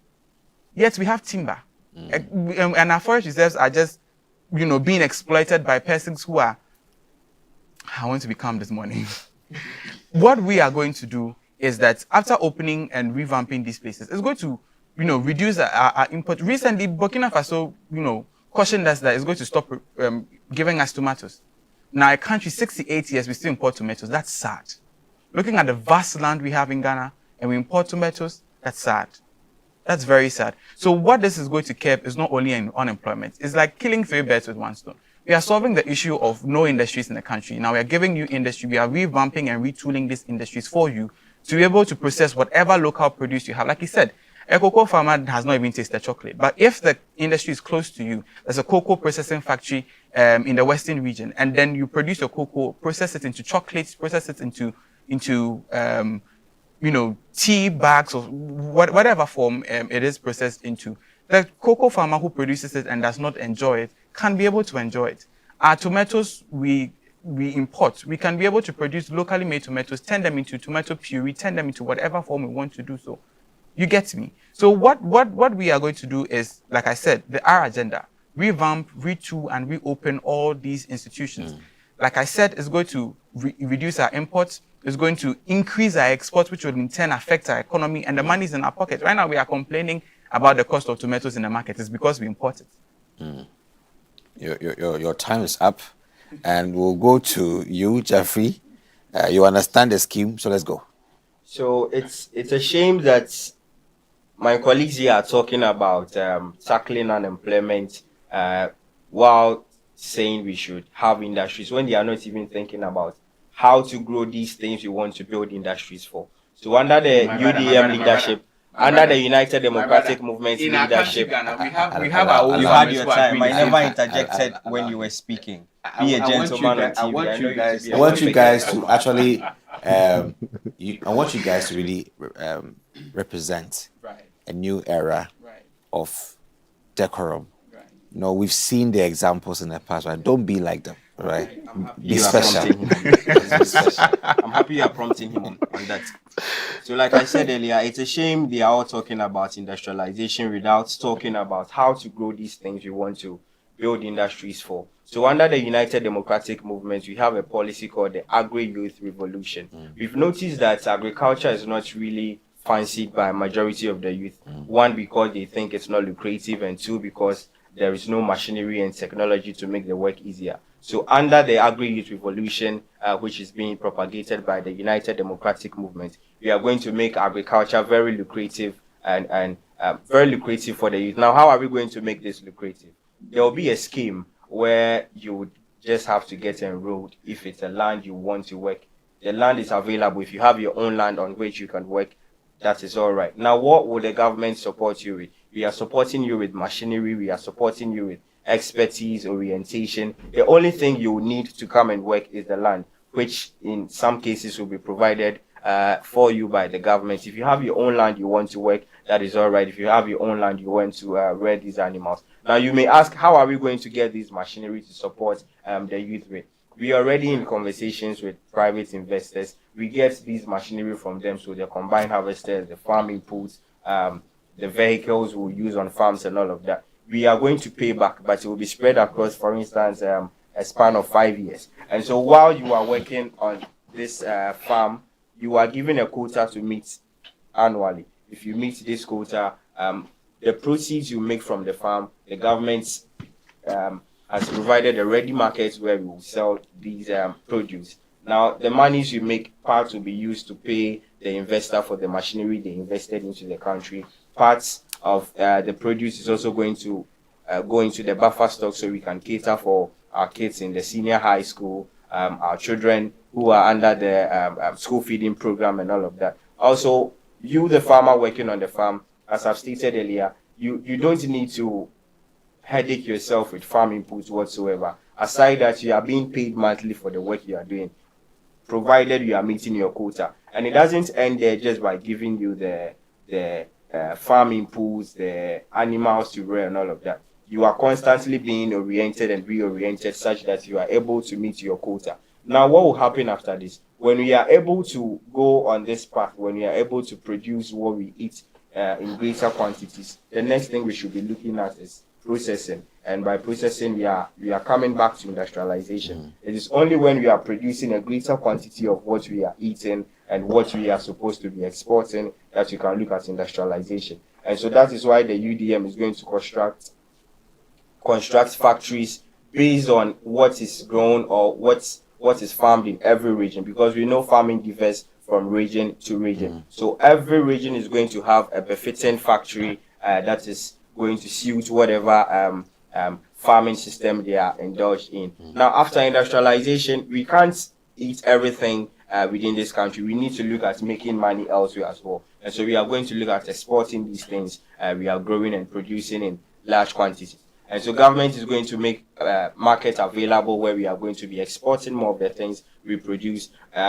This time around, it would also be processed. We will not just be exporting the raw materials, because we've realized that exporting these raw materials do not really rake in much revenue as you would expect. But if we are able to refine this product, this produce from our farms, our animals, our milk, our beef and all of that, and we export them, we are likely to rake in more revenue as compared to exporting the raw materials. Now, that aside, we also want to shatter the unemployment brick with orange economy. Now, the orange economy has to do with creative arts, with tourism, history and all of that. We are in Ghana month, right? We are in Ghana month, and so it is only right and prudent for me to talk about the orange economy. Now, in Kenya, they are making 7 billion annually from tourism alone. Just tourism. Their music and movie and other aspects of the creative art is not in yet. But Ghana makes $20 million annually.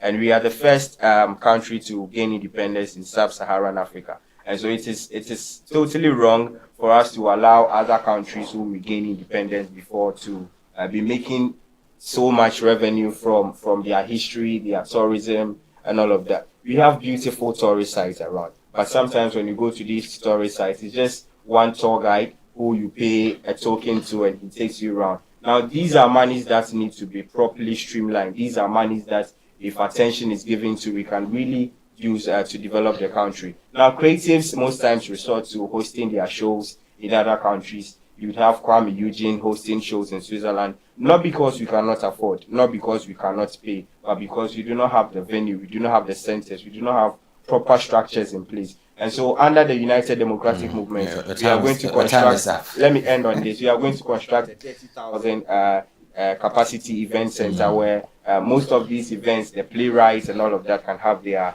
events. You wouldn't have Latif Abubakar hosting shows in Spain if we had a bigger venue in Ghana. Okay, let's hear from you, JB, on your own approach to education, health, and employment. You've really said a lot of things. But one thing I want to say is, you know that government cannot employ everybody. I know, we are all aware. They can't absorb everyone. Okay, so what we are saying is, okay, we are looking at empowering young innovators. Okay, young innovators as in people with very good entrepreneurial skills, very good ideas that can, be multi-million-dollar ideas and all that. So we are looking at creating a fund where we are going to support people with young entrepreneurs with brilliant ideas. Because trust me, if he has a company, he has a business, he's going to employ people.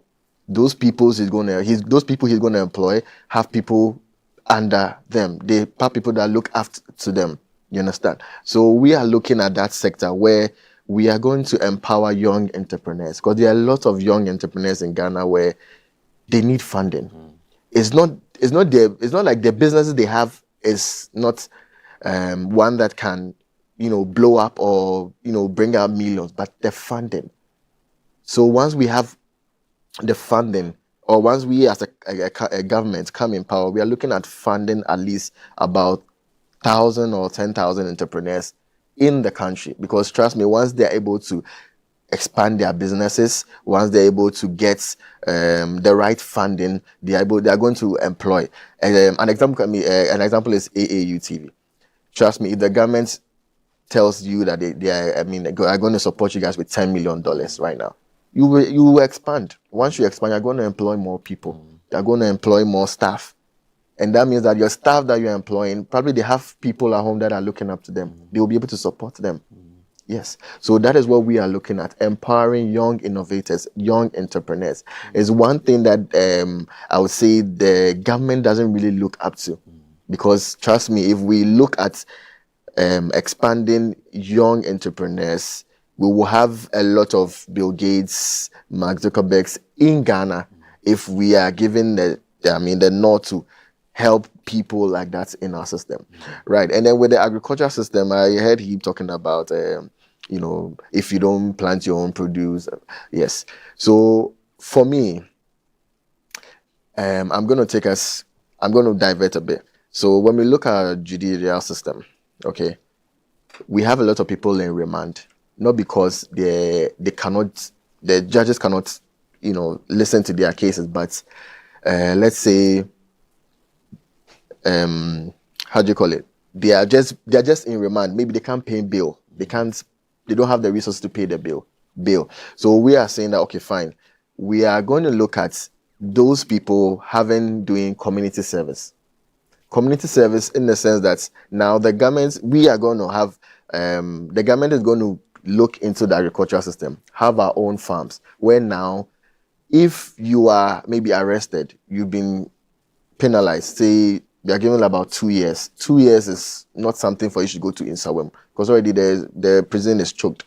So we are going to have about 6 or 7 private investors go into building prisons for us, or correctional centers, where we have people who have short terms doing community service. Community service in the sense that, Zoomlion is cleaning our environment, but we are saying, okay, your community service, you are going to help clean up these places. You are going to help the agricultural sector. We'll push them in there, help them farm, whatever that they have to do, so that within the 2 years you are done, you go home. Right.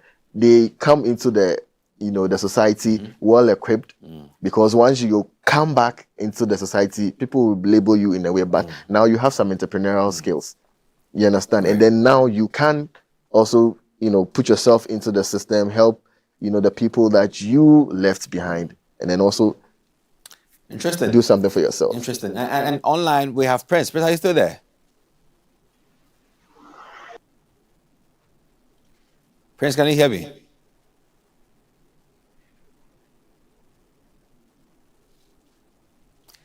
Okay, I think we can't really hear Prince.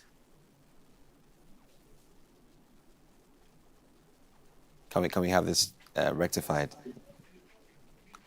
Yeah, Prince, I also want to get from you your own 2 cents on the EHE agenda: employment, health, and education. How are you going to address these 3? A minute for each, so you have 3 minutes.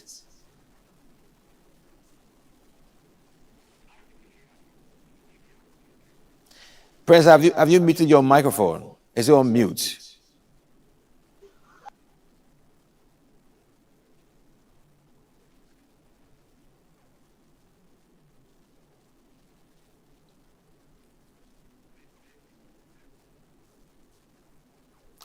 Okay, let's try and work around Prince's sound. Is Moses online?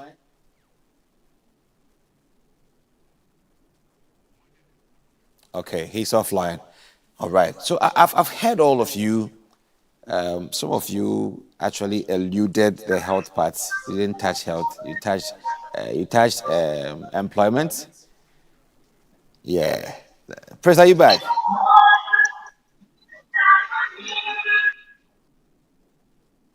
That's a lovely anthem right there. Prince, can you hear me?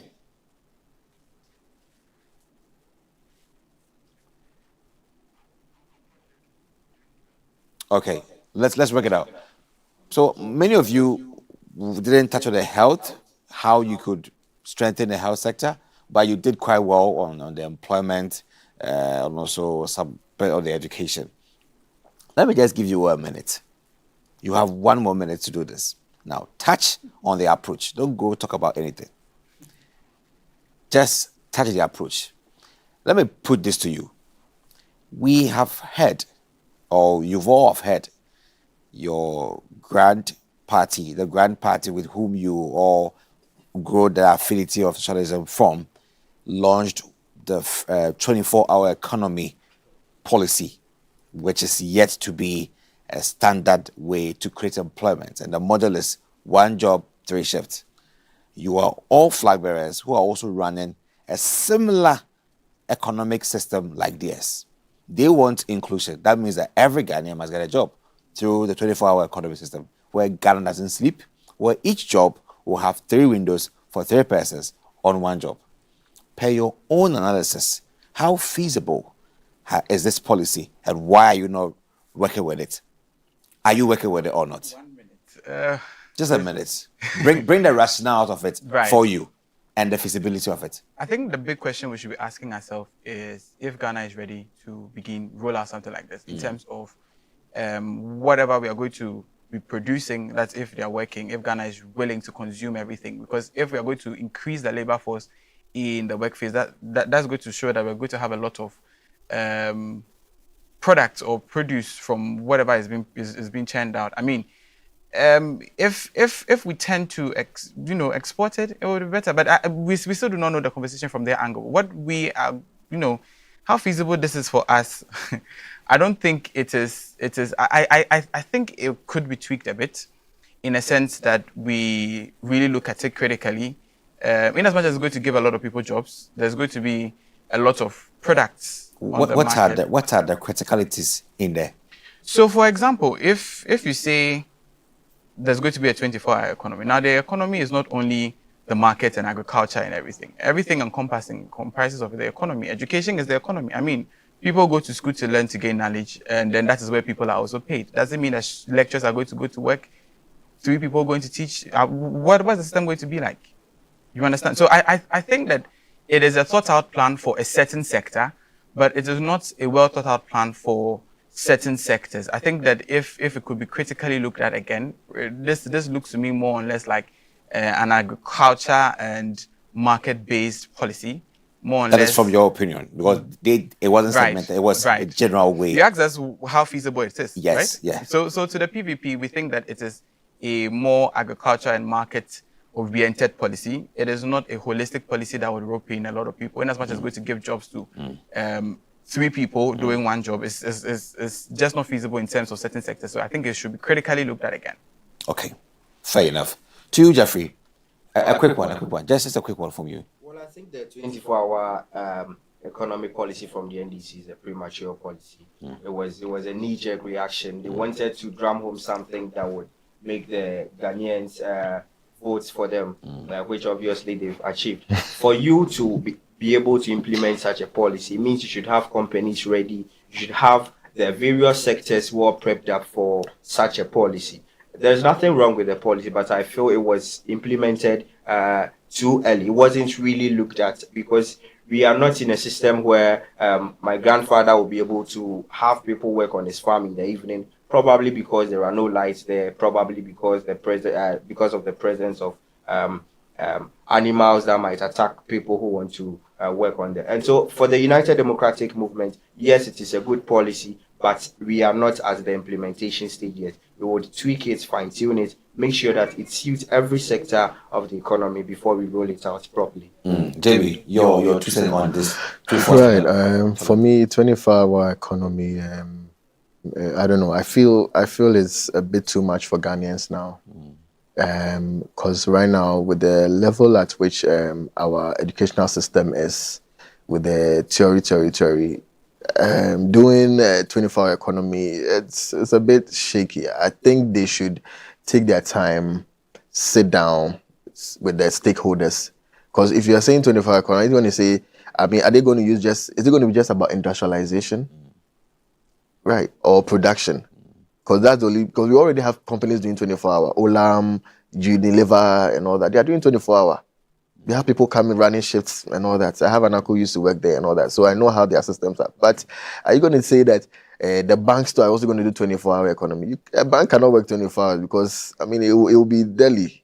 I mean, you know, the thieves and all that at around that time is, I don't know. But I really think they should go back, sit down, get, I mean, a lot of town hall debates with Ghanaians to find out what they think about it first before they implement it. Very well. You've all done a great job. You've all given it a good shot on your policies across the sectors. I think that, you know, when are we having the finale? This Thursday. Just Thursday. 27th of March 2025, you should be at Unimac IJ. And you have to be there to experience the showdown between these titans. You know, they're all standing firm within their parties. The AAU TV will be there to cover live, so you have to follow on and see how each of them will do at the very grand stance, arguing out their policies and also making it that the realistic aspect of it. It's not just saying things into the air, but being realistic, being very articulate, ensuring that everything you're saying has its practical way through the economy, and having the Ghanaian people appreciate or find themselves within your policy is key to make you emerge as a winner. I wish you all the very best. Thank you. And I want to drum this to you all. Do well to start a whole new culture of collegiality amongst yourself, respect, honor each other. Make sure decorum plays a key role in your communication and in your politics. You've seen what has happened over the years, where jabs have taken much of us than the policies and the work. We are spending much time in fighting each other that make sure that issues are solved. Being the difference in the case, and make sure that the issues are solved whilst the jabs and codes are reduced. So I wish you all the best in your political agendas on campus and also across the country as well. All the best, guys. Thank you. Thank you for having us. A handshake, I'm also will do. Handshake. The funny thing is, we are more than brothers. They are best friends too. Yes, they do that. Are you a university, college, high school, private organization, NGO, individual professor, instructor or facilitator seeking to take advantage of the numerous benefits of online education? Look no further.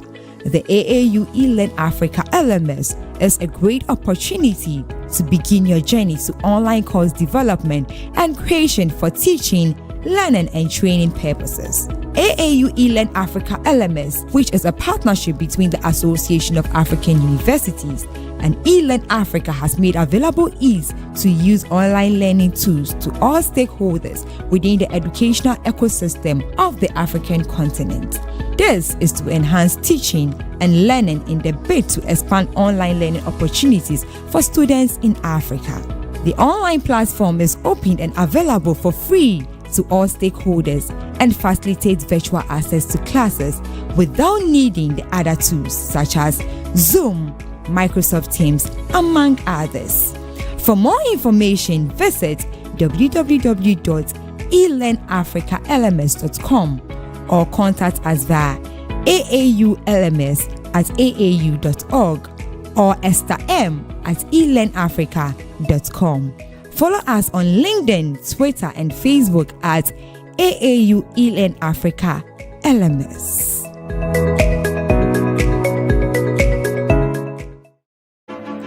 Explore a whole new world of exciting visuals with AAU TV. Get ready for a mix of interesting talk shows, interviews, discovery documentaries, and news on AAU TV. It's not just about watching TV, it's about experiencing something special. AAU TV reaches over 25 countries in Africa, bringing you a blend of knowledge and fun. Learn about different cultures as you enjoy the shows. If you have events or want to showcase your business, we've got you covered. Watch AAU TV free-to-air channel on satellite. Connect with us on Facebook, Instagram, and X, formerly known as Twitter, at AAU TV. Reach out on call or WhatsApp us at +233 26 629 6601 or +233 20 399 5210. AAU TV, the voice of higher education in Africa.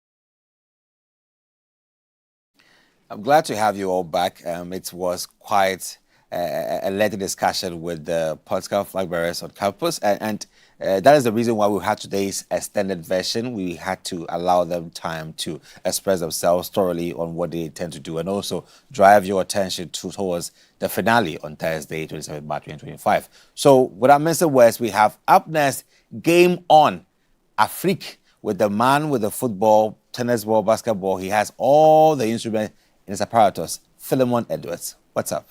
I'm good, my brother. How are Sure.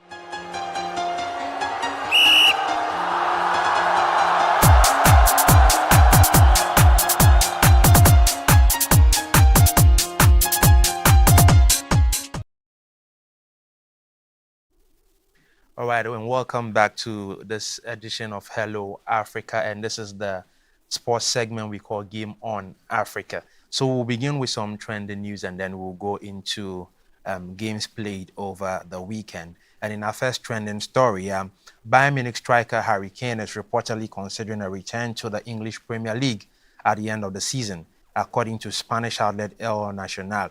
The 31-year-old England captain, who joined Bayern Munich from Tottenham in 2023, is set to favor closing out his career in England, with Liverpool emerging as the frontrunners for his signature. Kane has been in top form in Germany and is on course to secure his first major trophy this season. However, with a reported release clause in his contract and his ambition to surpass Alan Shearer's all-time Premier League goal-scoring record, which is 260, a move back to England seems likely. Kane, currently second on the list with 213 goals, could have a shot at rewriting history. Meanwhile, Kane could feature for England in their upcoming World Cup qualifier against Latvia tonight after scoring in their recent 2-0 win over Albania. And in our next story, Cristiano Ronaldo endured a shaky start in Portugal's UEFA Nations League quarter-final second leg against Denmark, missing an early penalty that was attacked in crucial games. However, Ronaldo silenced his doubters by finding the net later in the match, playing a key role in Portugal's dramatic 5-3 aggregate victory after extra time.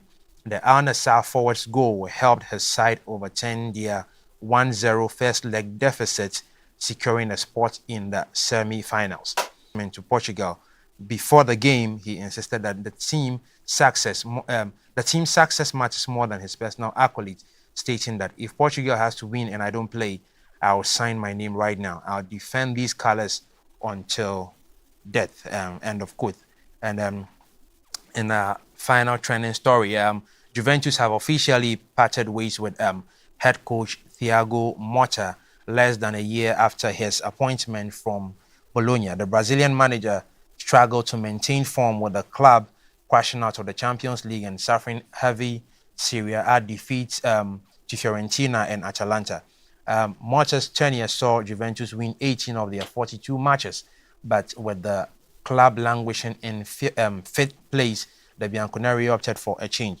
Former Juventus defender Igor Tudor has been named as his replacement, with his contract details yet to be disclosed. Tudor will take charge of his first training session on Monday, 24th March, and will make his managerial debut against Genoa on March 29. USMNT stars Weston McKennie and Tim Weah will now work under their second coach this season as Juventus aim to salvage their campaign. So we'll delve quickly into games that were played over the weekend, and this weekend there were no league actions. Rather, there were World Cup qualifiers and then the UEFA Nations League tournament. So we'll begin with the World Cup qualifiers in Africa, where Eswatini surprised Cameroon by holding them to a goalless draw, showcasing a resilient defensive performance. Mohamed Salah opened the scoring for Egypt, with Zizou adding the second goal, and this victory solidifies Egypt's position at the top of Group A. That game ended 2-0 in favor of Egypt. Morocco and Niger also played, and then Bilal El Kanous scored a late winner for Morocco, maintaining their lead in Group E. South Africa also secured a win over Lesotho, propelling them to the top of Group C. And then Nigeria achieved their first win in the qualifiers with a victory against Rwanda. Ghana delivered a dominant performance on Friday, moving to the top of their group with a 5-0 win. And then Ivory Coast clinched a narrow victory over the pool, and they won that game 1-0 against Burundi.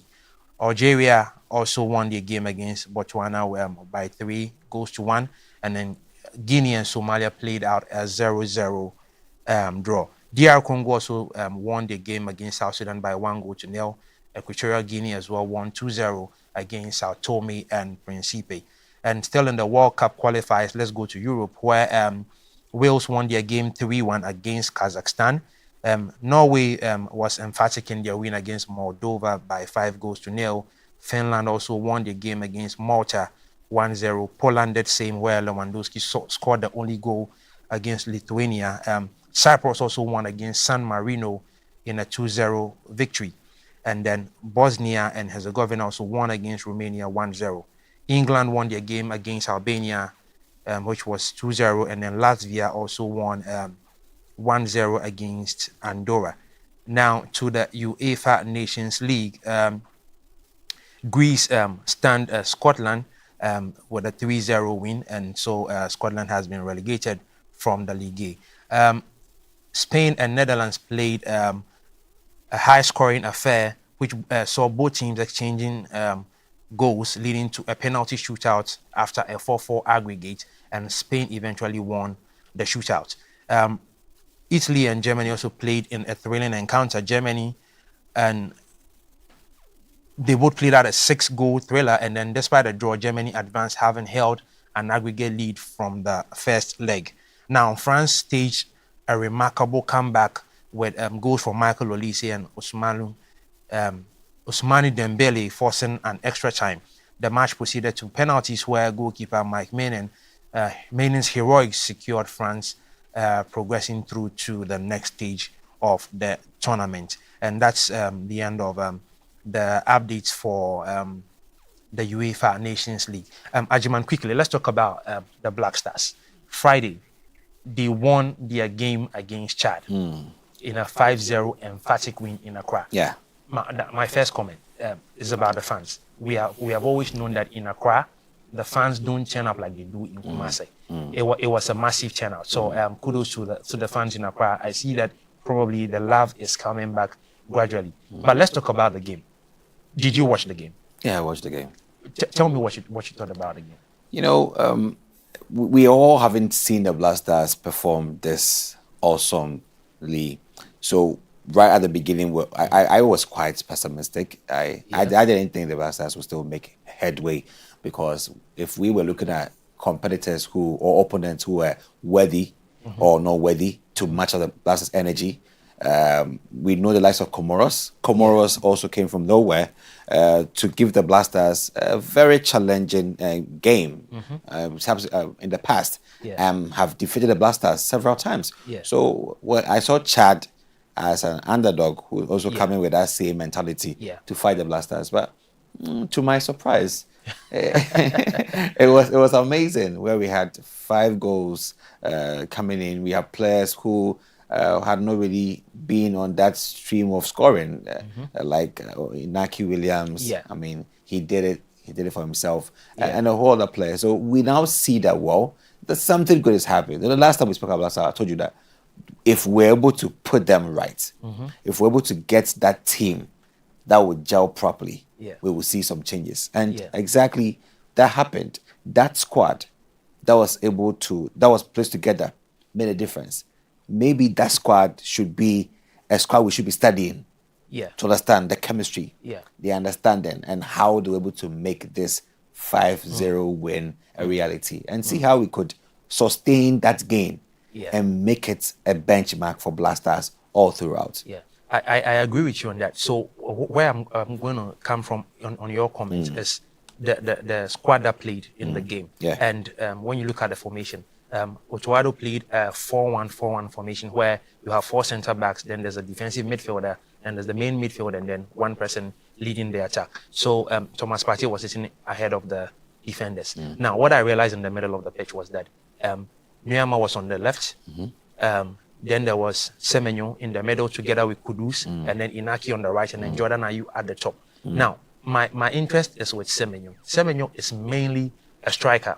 He would usually play in the number 9 position or play on the wing sometimes, like he does with Bournemouth. So I was surprised to see Otuado play him in the middle of the pitch. And I can't say it worked or it didn't work, basically because regardless, he got a goal. Yeah. Do you think this is some sort of a new thing that is going to help us, where he probably will play in the middle and then sometimes will move up to, into attack to help the likes of Jordan and then the guys on the flanks? Because I'm concerned about the fact that he's not a central midfielder, but he was put in that position, and regardless, he scored and the team also delivered. Yeah, I think sometimes appreciating player efficiency, competence, and ability, you should be able to be versatile and still make your relevance felt, irrespective of whoever you place on the pitch. Okay. The likes of Messi, Ronaldo, these players are so versatile that no matter which position they play, they can still make their presence felt. Right. So I understand Semenyo had to be switched from his normal comfort zone to a point where he's not comfortable with. But eventually he had to go. How are we able to turn these norms and these diverse states into our benefits? It's actually inures to our own capacity building and our versatility.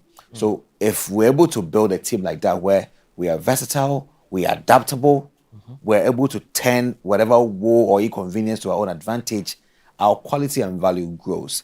So I want Semenyo to take this up as a challenge for himself, and build upon that capacity so that he can also be able to play effectively in the CM area, and with Naki on co supporting him.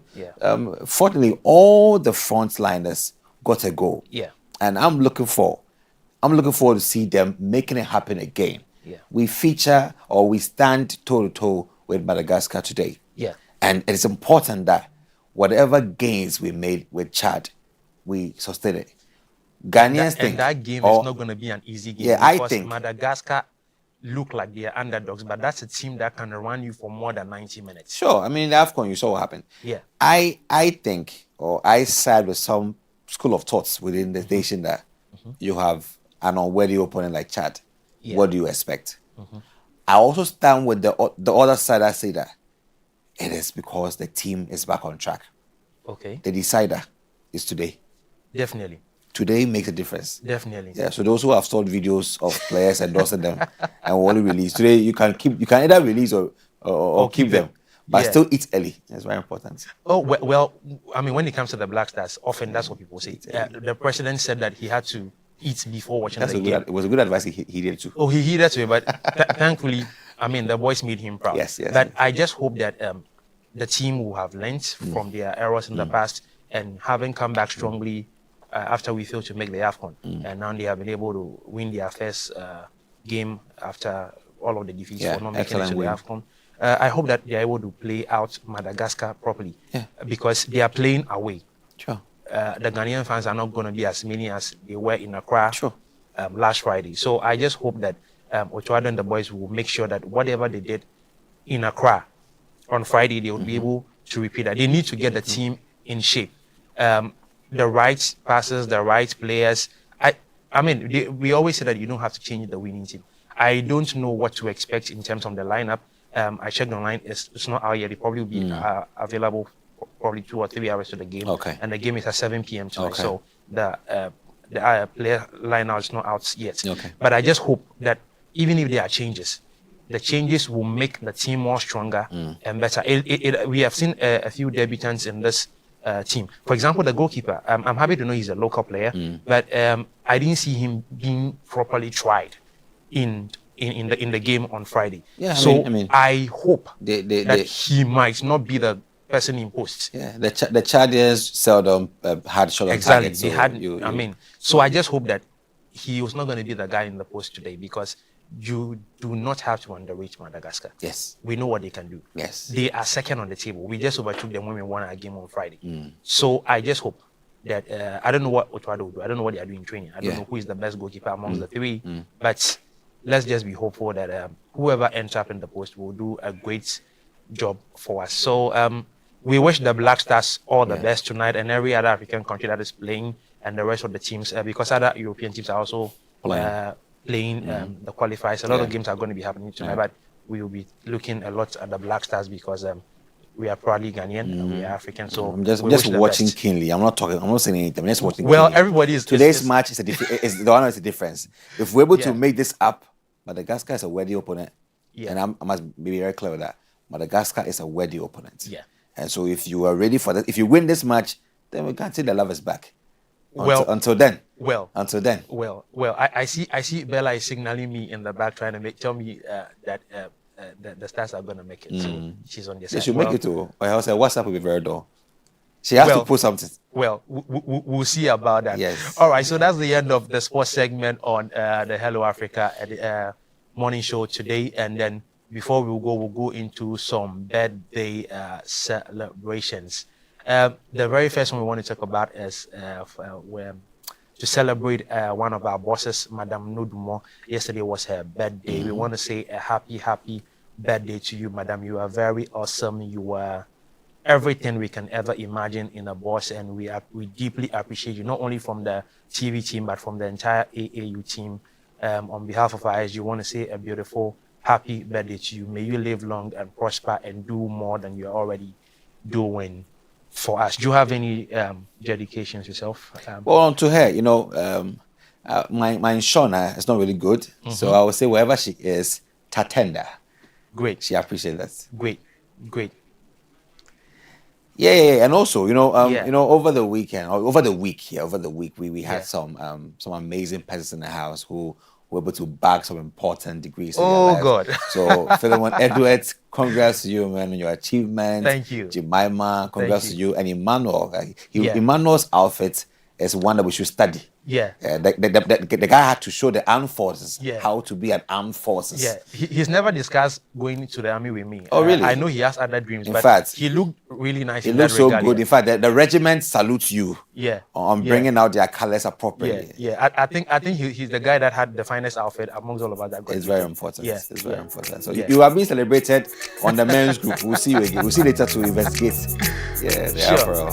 All right, so thank you for joining us on today's edition of Hello Africa, and we would be back on your set on Wednesday with the mid-week news, and then make a day with us next week when we come your way again. So stay tuned on all of our platforms. And before we go, quick one, we are having our masterclass AAU media masterclass session happening on the 22nd to the 23rd of April. We'll give you more details in subsequent editions. So just stay tuned and then look forward to that. So we'll leave you in peace. We're still celebrating Ghana Month. Be good, share the Black Stars tonight. And then when we come back again, we'll be discussing more of that. Have a very good week. Splendid.